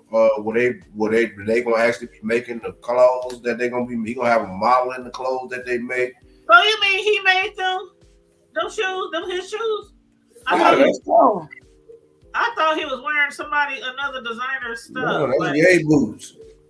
Did you see the Jeezys that he sent Armand Wiggins? He sent him some what? Some Yeezys. What's a Yeezy? His shoes. Oh, he made shoes? They're like them church he make shoes? Yeah, they're like some slave shoes. I don't with Kanye like that. I really don't.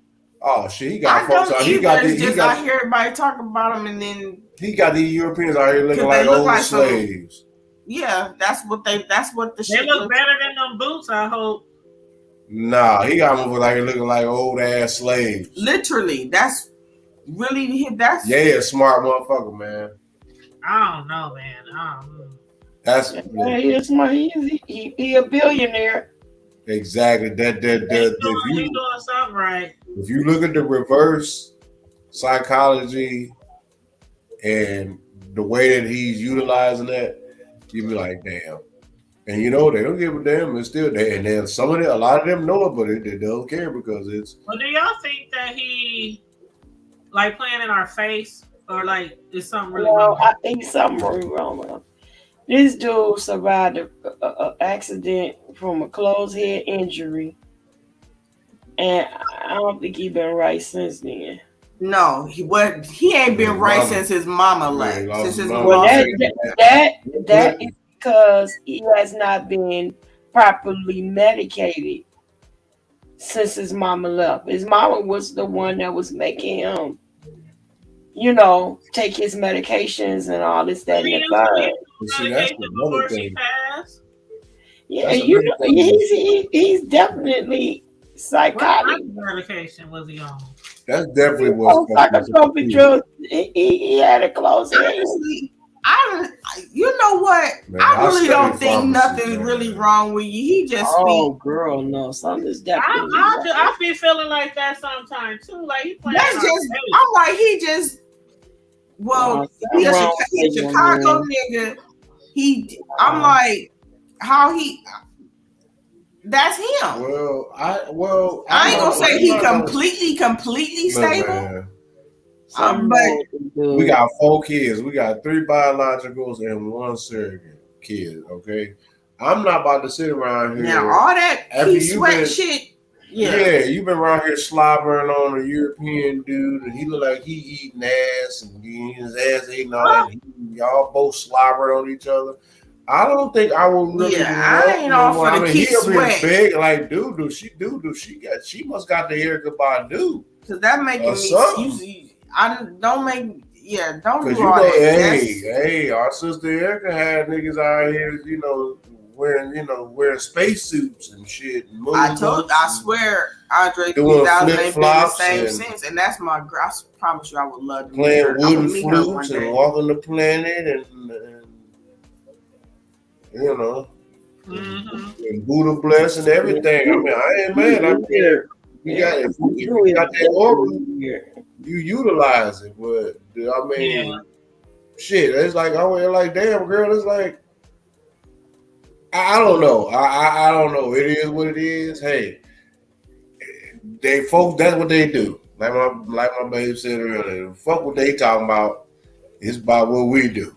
It's about what we get done. It's about what we concentrate on. What we accomplish and manifest is what's more important. I mean, hey man, to each his own. God bless them. You know, that's what it is. That's what it's about. You know, if you got something to gossip, just like with me. If you don't talk about me, got any damn thing to say about us or me or whatever, if you don't agree with it, make sure you spell the name right. I don't give a damn what the fuck you say.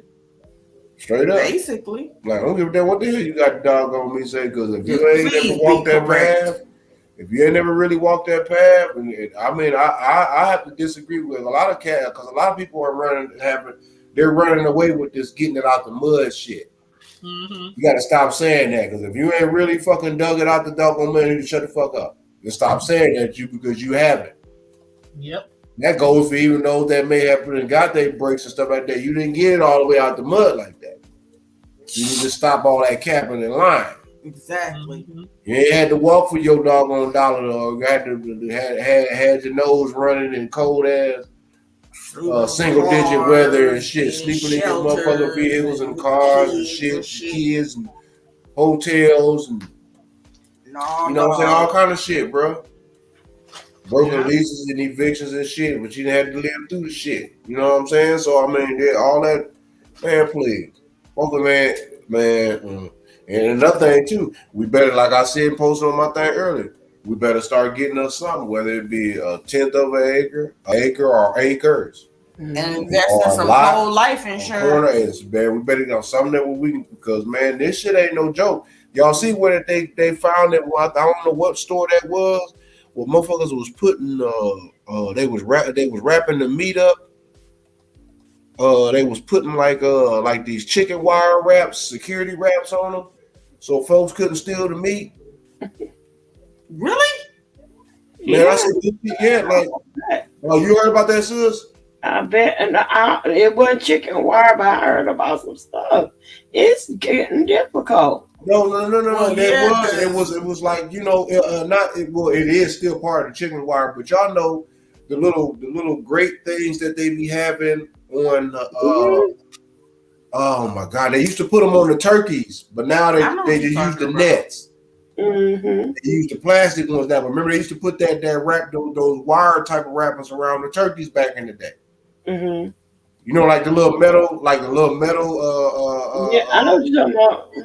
Instead of what we used to call them, though, the laundry. You know, the ones. The mesh. Yeah, instead of mesh, they was wire meshes. I remember because they used to use that. That's what they was using on this. Because I looked at they was looking at this the meat, the steak. And I was looking at this big ass thing, and I'm like, the price on that shit. I'm like, no wonder that they got all the security on that shit. Motherfucker gonna steal that shit. Everybody about to pay no $25, $30 something $100 for that one damn pack of steak, bro. Are you kidding me? Yeah. Go to the butcher. That's your best bet. But y'all don't pay attention. That's why the butchers is gonna win. The small rural places is gonna win. Our butcher down here be busy. He stay busy. He ain't gonna run out of meat because why? He has a ranch. He manufactures his shit. He gut from the rooter to the tutor. He raises them, breeds them, guts them, and wraps them up and sells them to you. So he ain't run out of shit. Nope. No time soon. Nope. Texas A&M doggone agriculture system ain't ready. If you a part of that on any kind of level, resident, citizen, alumni, it don't matter. You part down up here, you ain't got to worry about the shit. Okay, they can shut all that shit down. We ain't got to worry about going hungry. And that goes from grains to meats to all that shit. Ain't shit. Motherfucker better get it together. Cause shit ain't playing, man. Ain't no more land getting built. You better hey, I learned that from the older Mexican we used to work with. He said, drive up and down the interstate, find you a nice little piece of land, grab it. How you think when you go down a certain place, especially coming down here, you see on the side of the interstate, you be seeing the little Mexican communities and stuff like that. They got their little home, they got their little double wides and singles, and they little fruit stands. What I want to do. sis, I'm talking about all up and down, and you be like, damn, they got some nice whips. They ain't got this little old bunch of junk and shit. They got some nice ass cars and vans and trucks sitting out there in front. You know, of course they doing whatever. You know, you got some doing construction, you got something, but it's one little community. They get a little piece of because all it took was that bold one to be like, hold on, I want this piece right here. What you mean, man? You by the interstate, it don't matter. And then they build up that little shit and they build a little roadside community. And you be like, damn, okay. Now, man, it's all up and down. It's like shit. Because land is so fucking, they cracking it. It used to be where it used to be cheaper. You could move to the country. Now, it costs more to move to the country than to live in the city. That's intentional. That's intentional to persuade you to not. Because they know that with that freedom, all you need is just a certain little small. You don't. Everybody don't need a bunch of acres because a whole lot of folks that half-ass them take the trash out, let alone trying to keep up some acres and shit. Imagine a hoarder with 5-10 acres of land. No, that's like I said, that would be a toxic dump.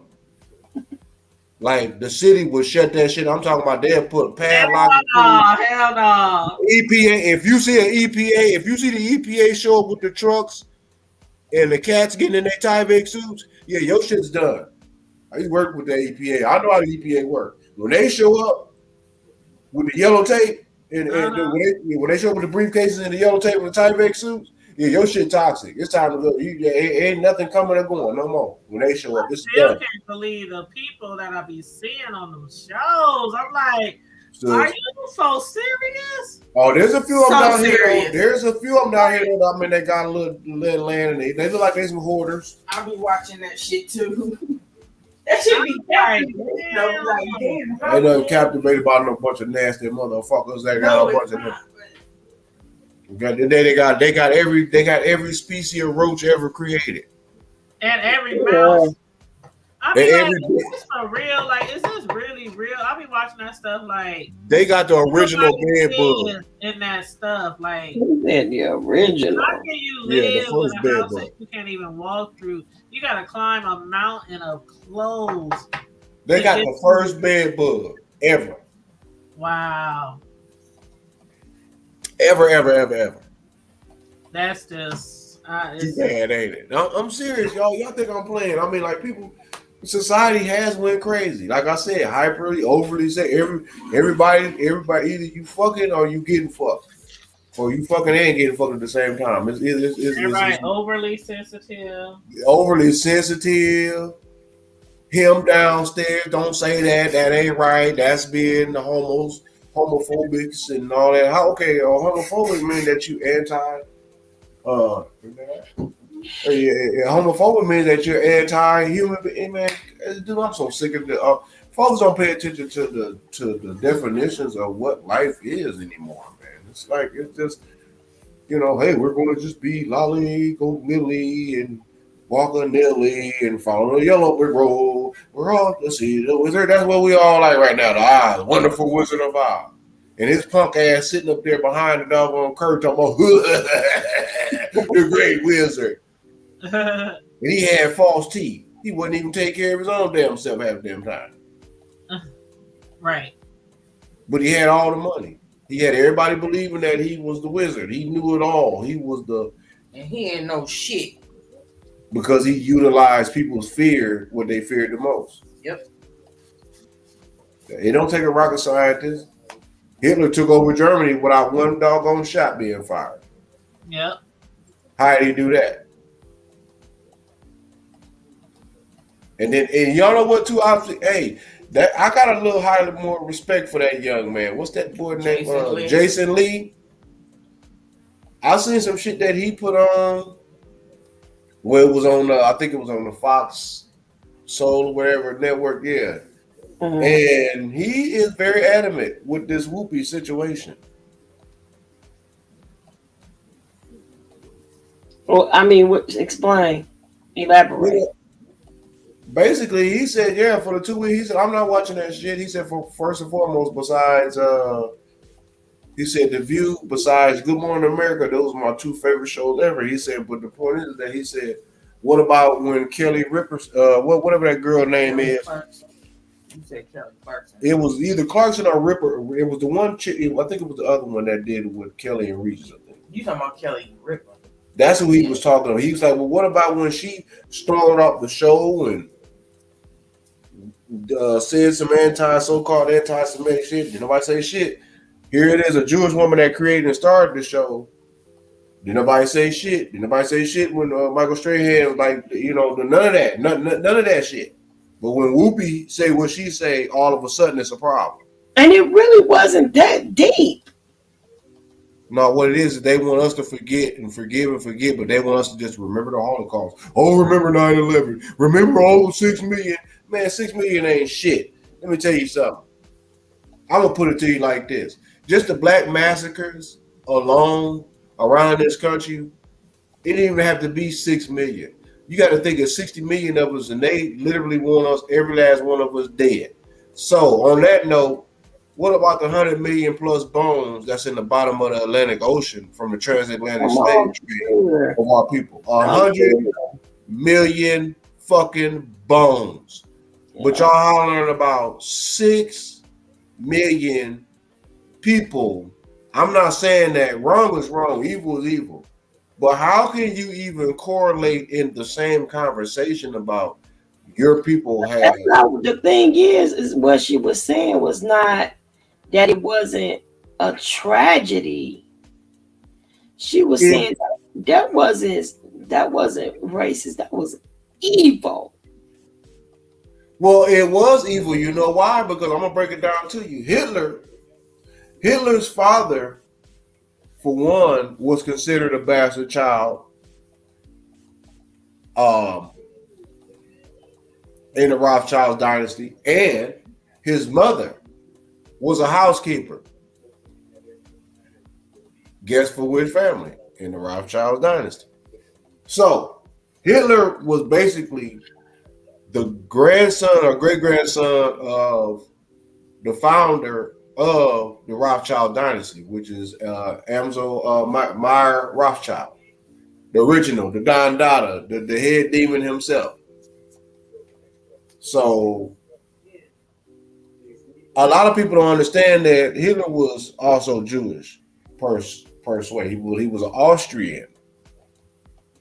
Now, most of them folks that he pillaged and knocked off were some of the same people. The first place that he hit was the House of Rothschilds and all them continents that they was ruling shit. Now, I'm not giving that man no, like, all his accolades and all what it is what it is. But how is it that he can make them kind of moves? He had to have, you got to have some type of green light and permission to be able to make a move like that to take over a whole nation. And start executing folks. It ain't, come on, man. It was deeper than that. It's always deeper. So that was their own. Why? Because they didn't want us to see what was going behind the big picture. World War I basically cleared the land. World War II basically made the settlement for these people.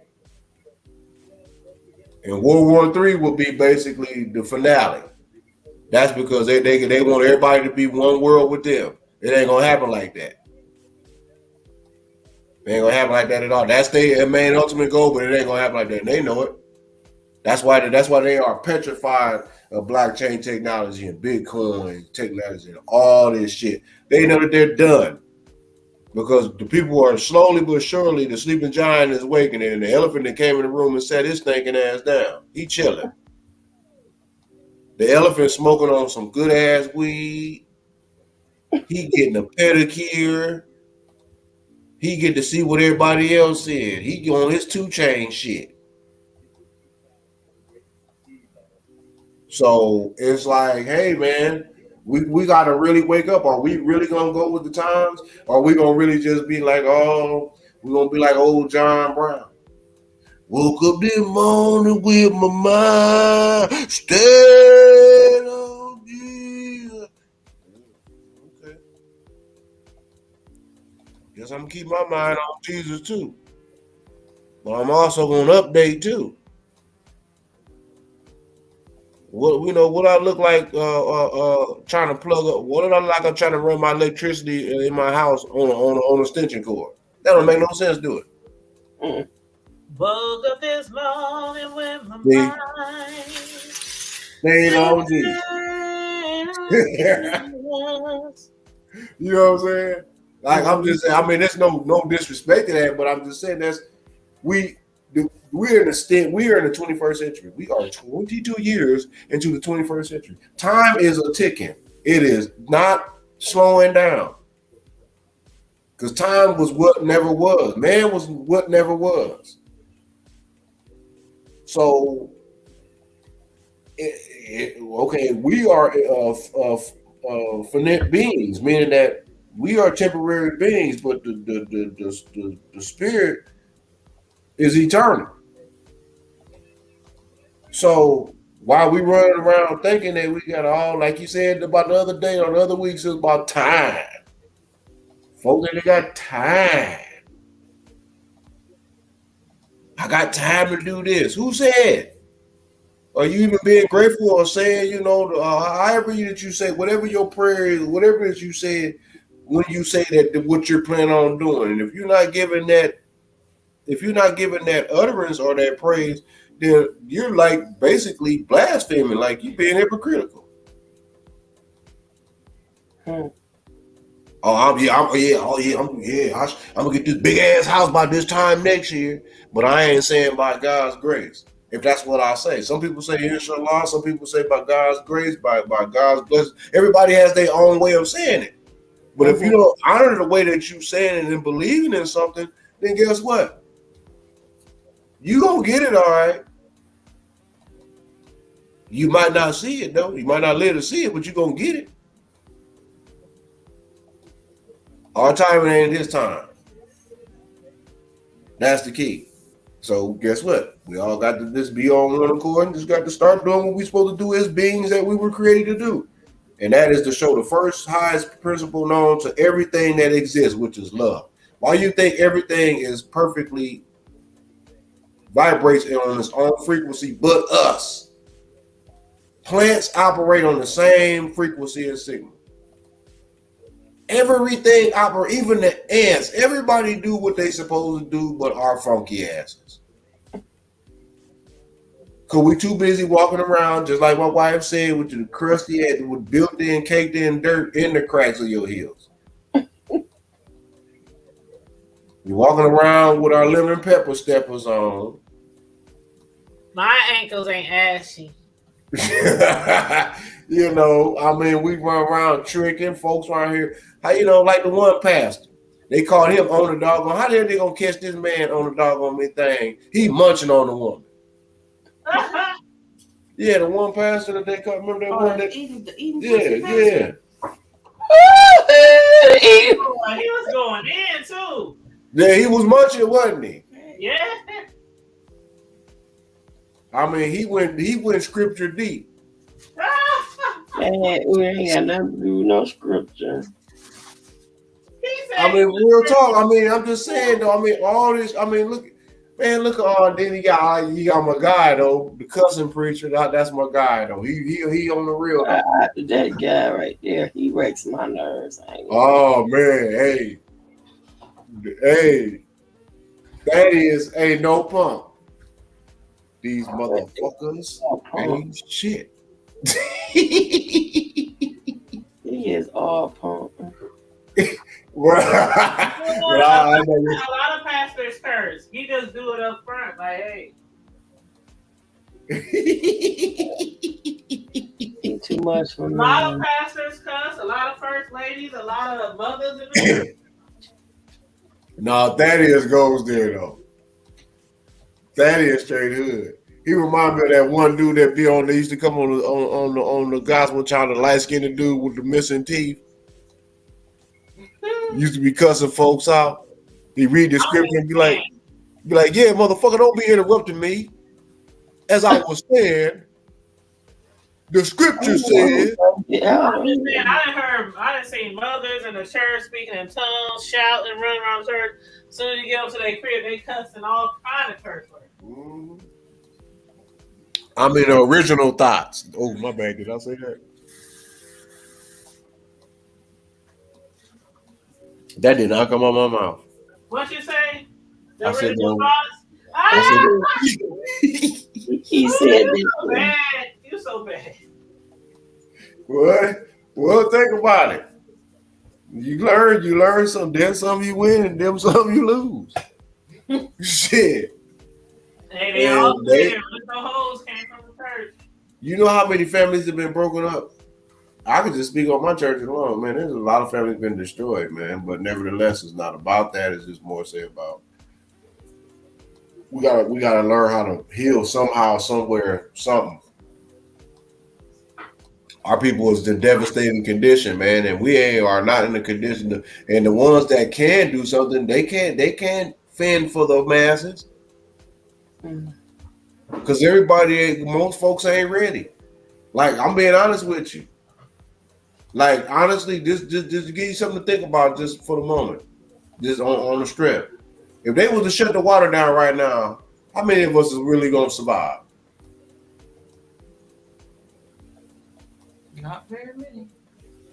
If they would just lock the grocery stores down right the fuck now, say, ain't none of you niggas, ain't nobody, look, if you don't, and this is for each in each community, and I'm talking about just no matter if you're living in the neighborhood community, whether it's folks that look like you or not, whatever you got, the local Walmart, grocery store, whatever, that's all that you got in your community. You run up out of that, you just asked out until further notice. How many of us is going to end up missing that boat? What about those that ain't got no cars? You know what kind of chaos that you can cause? What about those that got cars? And Jenny Marie, you better get your ass up there. You better go get that you better put that fucking boat on that trailer. You better fucking load up that goddamn camper. You better get all them damn vehicles and goddamn Jimmy, Earl, and Bob and Lee. You better go get your brothers, you son of a bitches, and we're gonna come over here. We're gonna go to every last gas station and we're gonna fill these son of a bitches up until nobody gets shit. Mm-hmm. Them were the type of people that you had to deal with. Mm-hmm. By the masses. But a lot of us, we do the stuff that we know that can help us survive by what? But we spend our money too much. That's our problem. Black spending power. No, what about black saving power? If that's what you call yourself. They don't know about it. They flipped the script on us. It should be more about black saving power. We have been spending over $2+ trillion motherfucking dollars and ain't got shit to show for shit. We done went from 99% producers to less than 1% producers and 99% consumers. That's true. That's true. Look at back in the day, our great grandparents, they would buy property. They would work in the fields all day and night to buy a raggedy old piece of property. But it was theirs.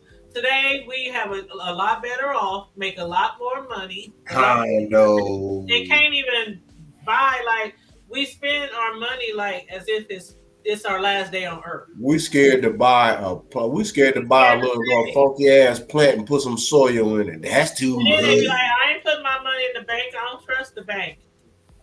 I don't trust them either. They do have a valid point. Because how the fuck?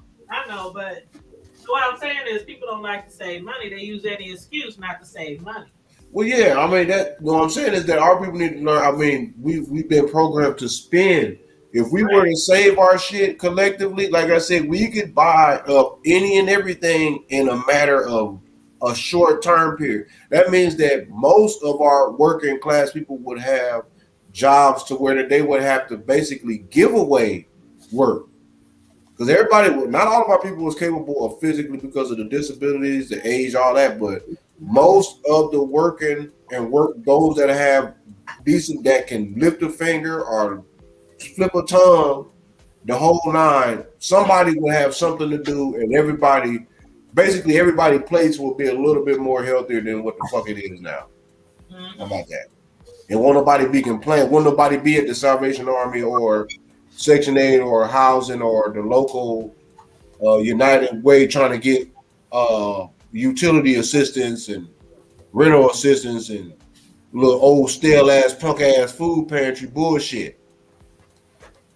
That would be minimized. Mm-hmm. I'm not saying that it would not be not utilized, but it would be minimized. It'll be less strain. Why the hell you want to give people old ass, outdated ass food? You know motherfuckers are hungry. And then all this bullshit that they put in these damn chemicals and shit that they putting in this damn food, partially engineered. Come on, man, y'all doing too much. You stripping shit and shit. One time somebody helped me come get a pantry, and everything in that damn box was like a year old. That too, but then when you look at the ingredients, when that shit say partially genetically engineered or modified, that shit ain't no good. Half the stuff in them pantry boxes be expired. Yep. Because the pantry motherfucking workers be the one that's stealing all the good shit. Yep. Like, nigga, y'all hungry like we is, and y'all be over our houses and complaining and bitching about how short you is on food, but you monkey ass motherfuckers want to steal all the meat and then want to give us some scraps and then want to talk shit about, oh man, y'all missed out. Man, fuck you. Why every time I come over to the house when I get a chance to go to the pantry, your house smell like doggone meat, steak, and potatoes in it, but when you come to my house, nigga, I got noodles and a piece of ham. That's some bullshit. Noodles and noodles. Why you always barbecuing, nigga? We was at the same pantry, man. Oh man, I got up over there on time. That's like the good ones in the thrift stores too. The employees take all the good shit before we even see it. You see what I'm saying? It's a cutthroat, cold world, but all this shit about the motherfucking seas. Believe that. It's all about to be regulated. It's gonna work itself on out. You know, that's for those of us that's, you know, we keep our eyes on him. Then we do. We ain't got shit to worry about. We got to worry about him tearing up the next one's ass out the frame. That ain't our problem. That ain't our war. That ain't our battle. Ain't taking on that goddamn. Get your popcorn ready and sit back and kick your feet up, but just be safe, be mindful, keep doing what you got to do. Just watch what you do, watch what you intake, because it's getting to that point to where you got to damn near watch what you even think. It's gonna be that damn detrimental. Because we're not paying attention. The Rona and all that shit, I'm not knocking that. I'm not saying that it's not real, but that's just that's the intro to what yet is the pestilence is yet to come. We ain't seen shit. Wait till motherfuckers start getting hungry. You thinking that this doggone Rona, you think them niggas went crazy buying up toilet paper? I'm like, what you gonna do? Have a runny nose and runny ass?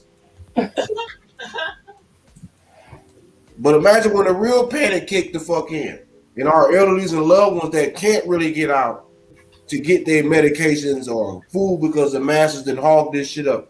That's when the chaos is really gonna start. Cause I'll be damn, my mama sitting up in her motherfucking house and motherfucker, she can't get shit, man, please. It's going down. That was crazy a couple of years ago because a lot of the elderly was the ones who couldn't get to the tissues and all that kind of stuff. And literally, they couldn't even get out to the stores. This round is going to be even uglier because it's going to be the food. And then what?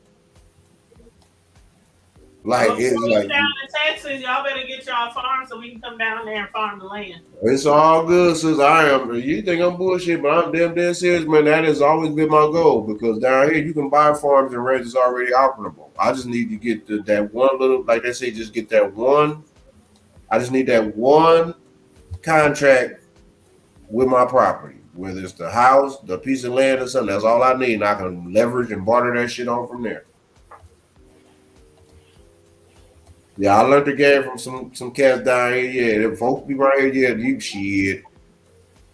Because it was funny because me and him was looking at the same auction. He said, yeah. He said, you wouldn't need all of that. What they was asking for. I said, really? He said, no. He said, you'd probably need like 10% of that shit. Really? So he's like, man, yeah, you could have walked away with the property that was most likely worth about $200,000. You was basically about to get, you had 10% of $50,000, $50,000, bro. You could have got locked up in there. Mm-hmm. It had 20.3 acres off a tax sale. Off a tax sale because folks they put a lien on their shit and they couldn't pay them taxes. Dang, bro. The auction was real shit. And I'm like, so they have all because these are attorneys. These are attorneys that in another county over across from us going back east about a half an hour, 45 minutes away, but they have attorneys that actually specialize in these tax estate sales. I mean, it be folks be having, it be businesses, it be a lot of them be Mexicans or older people that, their families that let a lot of their properties and estates go 20 plus acres, 6 acres, 5 acres, 1.5, but it be, a 2,500 square foot home on it, a ranch style home or something. Just, and like he said, yeah, man, folks think that you have that. He said, that's where they get you. He said, they want you to think, oh, you got to have that. No. He said, because as long as you can prove that you got, that you can make them payments and he's like, you good. Man, you roll up on there, he's like, man, you come with $5,000, bro. You can come with whatever the hell that you need, whatever piece of land, property whatever you trying to do. If you want something with a bunch of timber where you can make your money off of cutting the wood and selling it, he's like, man, it's plenty of opportunity. Like he said, land, they ain't gonna start there. Land ain't gonna be no more land growing. You can't grow no more land. So get it why they're getting is good, because as the price go up, it's not coming down. In a minute, it's gonna be almost like, damn. You mean to tell me this that little corner over there? Yeah, 50,000. Nigga, for that little small ass playground site, yeah, man. It's hard now. That's how it is with renting. Like the properties you get now for the prices it's man, it ain't even worth it. It's like, oh my gosh, really? And I ain't paid rent. Listen, I ain't paid rent in over 20 years because I own my own home all these years. Mm-hmm. So when I had to go back to renting, I'm like, what? Dang, Yeah, this is bullshit. And renters get punished, sis. That's the crazy fucking part about it. I can go to a bank or wherever the fuck it is, and they'll say, well, this is what you pay a month. These are your bills, but we ain't going to qualify you because your credit ain't all the way straight. Yeah. But I'm paying more than what most of the motherfuckers that owe you that's damn near about to foreclose on their shit. I'm paying what they monkey asses should be paying, but they paying less and still about to foreclose, and I'm paying more. What the hell? What kind of shit is that? Yeah. You punish those that have lack of, but they're paying more. So basically, you're making me come out of my pocket more for my living expenses because you refuse to go into a contract with me, but you rather go into a contract with somebody that's about to belly up. That don't make no fucking sense to me. Yeah. Over the years, they gave all these folks they know good well all these folks that was broke. I knew somebody, I had a couple partners actually that got in on that doggone boom, that real estate boom, when they was running around there getting $200,000-$400,000 houses for 10, 20,000. They dope boys was coming up and they was out there getting them damn houses. Like, hey, I was working in real estate during that time, and we was doing closings back to back. You already know what I'm talking about, sir. Once it crashed, the job I was at for like 8 years, once it crashed, we slowly we got down to like 5 people, and I just knew it was my time. My time was coming. And then I went and found another real estate job doing the same type of stuff. And I was there for a little while. And then the same thing, they had to end up letting go all their employees. What do they call it? The recession? The Great Recession. Yeah, that shit was crazy. Yeah, it was bad. I was like, that after that second round of layoffs, though, I said, I'm going to find me some other type of field. Because they was giving, like I said, there was Catz. I'm sitting up here like, dude, there's no way in the world, man, you working at West. I'm not saying I'm not knocking West, but you working at West making what you making an hour behind. The fuck is it that you got? Everybody was buying houses. Everybody. On $250,000, $300,000, man, I just got approved for man, 200 something. How? I'm out there in by Lake Candlewood. No, I ain't Lake Candlewood, but Leewood. That's a little bit further on up. Damn, okay, them houses over there, bro, start off at about 225, 275 on up to 300. Them is the mid, 250s to 300s. Yeah, frosting all over me. That's childish. Yeah, I'm sitting up here like, damn, okay, and then all of a sudden the shit crashes, lockdown. Now you got folks around here asking, like down here doing the oil boom. Basically, what they did was they made a lot of these landowners extra rich. Because it used to be that where acres was, you could probably get acres for dirt cheap. Now you paying shit, depending on where you at. You might be paying 3-4+ thousand an acre. Well, I know one thing: the interest rates is going back up. So if anybody is actually trying to buy a house right now, the interest rates are going back up. You know what? If I gotta pay the toll, it's not even a trip because what the creator has in store and plan, I'm not even worried about it. I want to be like the prophet said. I want to be able to walk down the street and look at a $20 bill lay on the floor and just keep it moving. Like, oh, that's a piece of trash. You know, that's really because there's things that life is getting us to a point to where we have to understand that our time is the most valuable currency on the planet. The powers that be knows that. Imagine the hours that you put in for someone else to pad their pockets, to turn around and have to give away to another entity that penalizes you for wanting to utilize your own currency money that you worked hard for and put into their institute, but they can take your money and make $100 or $1,500 plus $100 off of every $100 that you got deposited to the institution. But you got to call them for permission to come and get your money out their bank if it's a certain amount. That system is literally done. Like there is no, because why? Because your time is your biggest currency. It's an energy that you cannot get back. It's like, okay, once it has been dispensed for today, it is gone in the, what you call it, it is gone onto the realm of never to repeat itself ever again.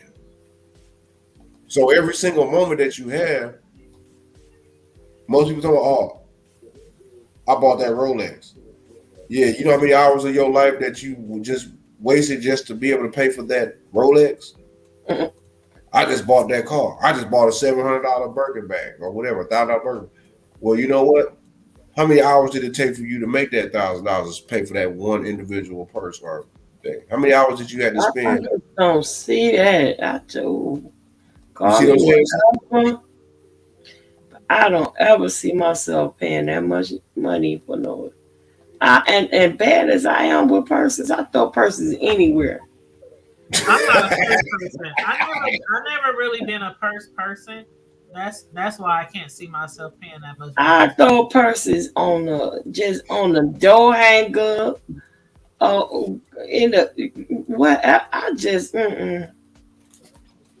I ain't never been there, but I'm just not materialistic like that, and I don't want I like to ever to be that way. If it's something I like it, no matter how much it costs. I mean, it could be $10, $20 thrift store. If I like it, I like it.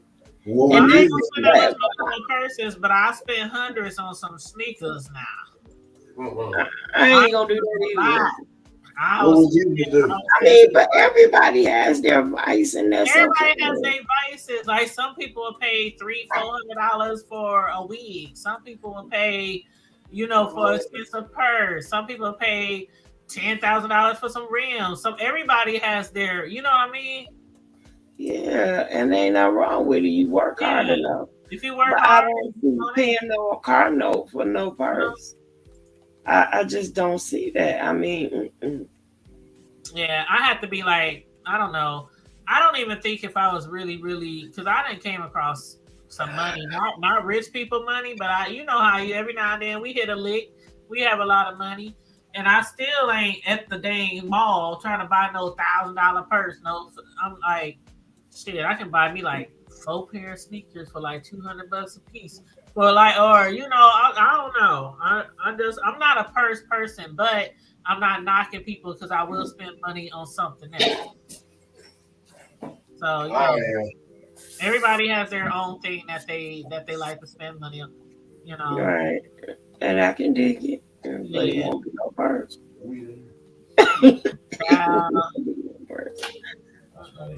But y'all, I gotta get up early in the morning. Y'all want to go to this funeral.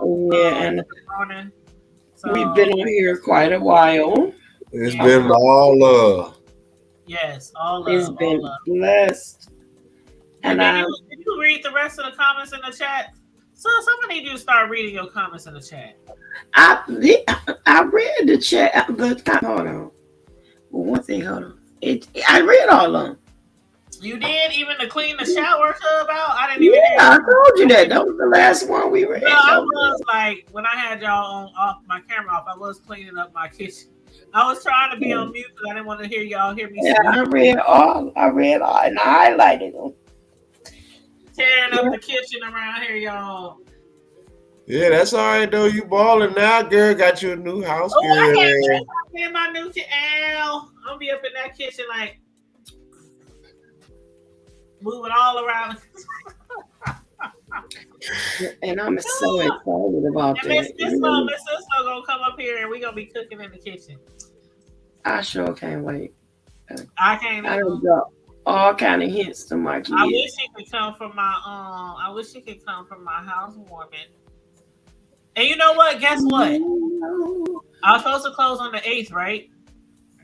But my lender said there's this grant that comes out and she can't apply for it for me until the 7th, which is the day before I'm supposed to close.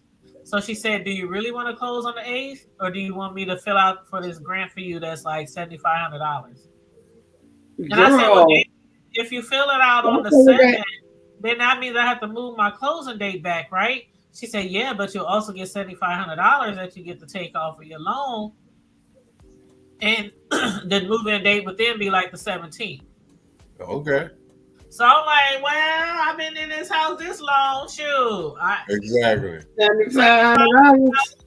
Yeah, so it's not a huge amount. It's not a huge amount, but it'll make my payment. That's a lot of money, girl. What are you talking about? Compared to the amount of the house, it'll make my house payment go down a little bit, which I would like. So I was like, yeah, sure. Go ahead. But you know when you anxious and you already got your mindset on a date that you're gonna do something, then I'm like, damn, now I gotta wait 2 more weeks after that to move. But you know, yeah, you be all right. I don't even know what type of grant it is. She just said it's for first time. I don't know. Yeah, I don't know. Yeah, for sure. Just pay attention. I don't know. Just pay attention because folk be, she might want to be prolonged. Well, when I find out what grant it is, I'm gonna let people know about it. Because there might be other people out there need some grants. Well, you ain't them, it's you. I know, but I'm just saying after I'm gonna get mine, but I'm just saying that's one thing that we don't do a lot of either. Like when we know that there's something going on that can benefit our community, you don't really hear about it. And then be at the last one, girl, yes, I got this through this program, that program. Really? When did that happen? When was that program available? When was that? Like, so when I do hear about stuff going on. They've been redlining. And here's the thing, our people, what we have to do is, because I'm about to go over here too. What we have to, all I want to say was this: what we talking about is look up a book called The Color of Law. Okay. And it will explain everything they got to do with redlining in the communities, and it's going to involve everything from the president on down to the FHA and everybody in between, and all the way down to the loan officers. So we just had to be mindful of that. That's all. But other than that, y'all know, we gonna what we say. We trash talk alley. Yes, trash talk alley. Even though Miss Cisco, I think she was clutching her pearls most of the night. She was like, ooh. Didn't put them out a now disclaimer. Yes, Miss Cisco. Yeah, I did. Trash talk, when you call it trash talk alley, you get there. You're in there. It is what it is. It is what it is. But yeah, I had fun. And y'all kept me entertained while I was working on those cakes. So I said that that's why I said I was gonna put it on this channel because I already knew. Oh yeah, they've been going in. And I appreciate Miss Tanya trusting me again. And I'm grateful for each and every one of y'all. I love you on purpose. And it We ain't love nothing you you can do about too. it. Likewise. We love you too. You know, we've been on here almost 4 hours. It don't even seem like that I know. long. Hey, that's how I see. See, when I be on the hood table, I be telling y'all, do y'all see what time it is? Do y'all? Well, everybody in the chat, I am so revenue 402. Ooh, dang, is that another troll Miss or is that TR, Miss TR. Oh, that Even, troll is gone. even Okay. shout out to the troll. TR. My Yeah. girl Vanetta came in. My daughter Nikki. Yeah, your daughter Nikki. Betty Boo. Mama And Diva. And Nanny B. Nanny B. And Carmel Diva. And then Nita And Nick Nack, my homegirl Nick Nick Nack. Yeah, Nick Nack. I thank God for each and every one of you guys. I love you on purpose. Ain't nothing you can do about it. It would not have been what it was without each and every one of you. So next time we do the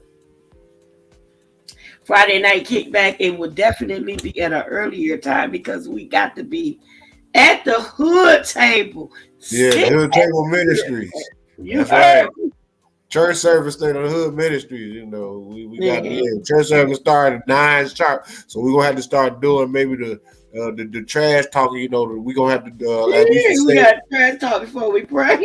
Yeah, you see what I'm You see saying? why I got myself locked up? Yeah, so yeah, you know, we got to talk a little shit before we go in on one knee.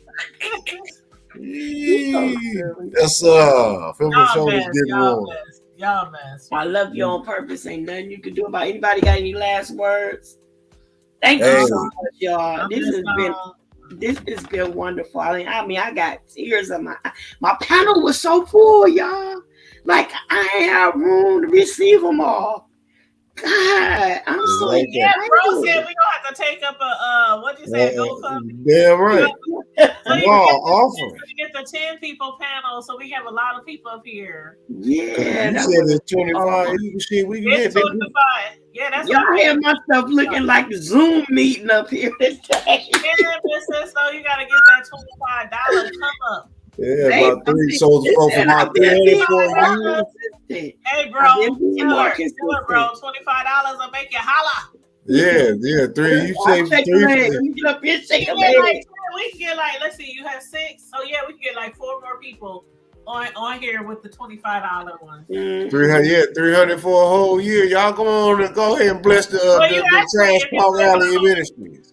If you pay for the whole year, you actually get a discount. But I always pay month to month to month. But yeah, month to month. Well, we just saying though, I mean, for those out there in TV land. The way right now, it's just like, you know. Hey y'all, if y'all see Trash Talk Alley Cash App, and she did put up in there, y'all go ahead and take them digital fingers and donate a few. If it's Cash App, y'all know y'all can send $1 or $1,000. It don't matter. It ain't like nobody asking y'all for your mortgages. Y'all need to go ahead and donate anyway. Y'all donate to all these little one fan tramps. So y'all need to go ahead and donate to some folks that got a real ministry going on, the Trash Talk Alley. Right along, don't do that. Right along with the Hood Table. Y'all out here supporting the beef sectors and all the other sectors and the belly dangling measurement sectors and all these other sectors and shit. But y'all can't do it. Y'all ought to be shaming yourself, but I bet you y'all funky asses gonna be on here watching for 3 hours and 57 minutes and 56 seconds and count. But y'all gonna learn today. Brush your teeth. Between me and Lee. And we got another troll. Now what a troll. I remember it now. Okay, here we go. Y'all gotta repeat after me. May the Lord watch. May the Lord between you. Amen. You and me. Between you and me. Amen. While we are absent. Amen. One from another. Brush your teeth. I say unto one. I say unto all. I say unto all. Watch. And pray. Fast. And pray.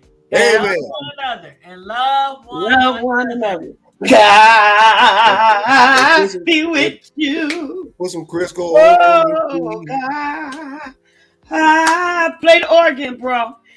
Be with you. Come I on, gotta brother. get my keyboard. God, Yeah, bro, be you with have to start you. having your keyboard. So Until we our closing. When we do our closing, you gotta go. Well, I was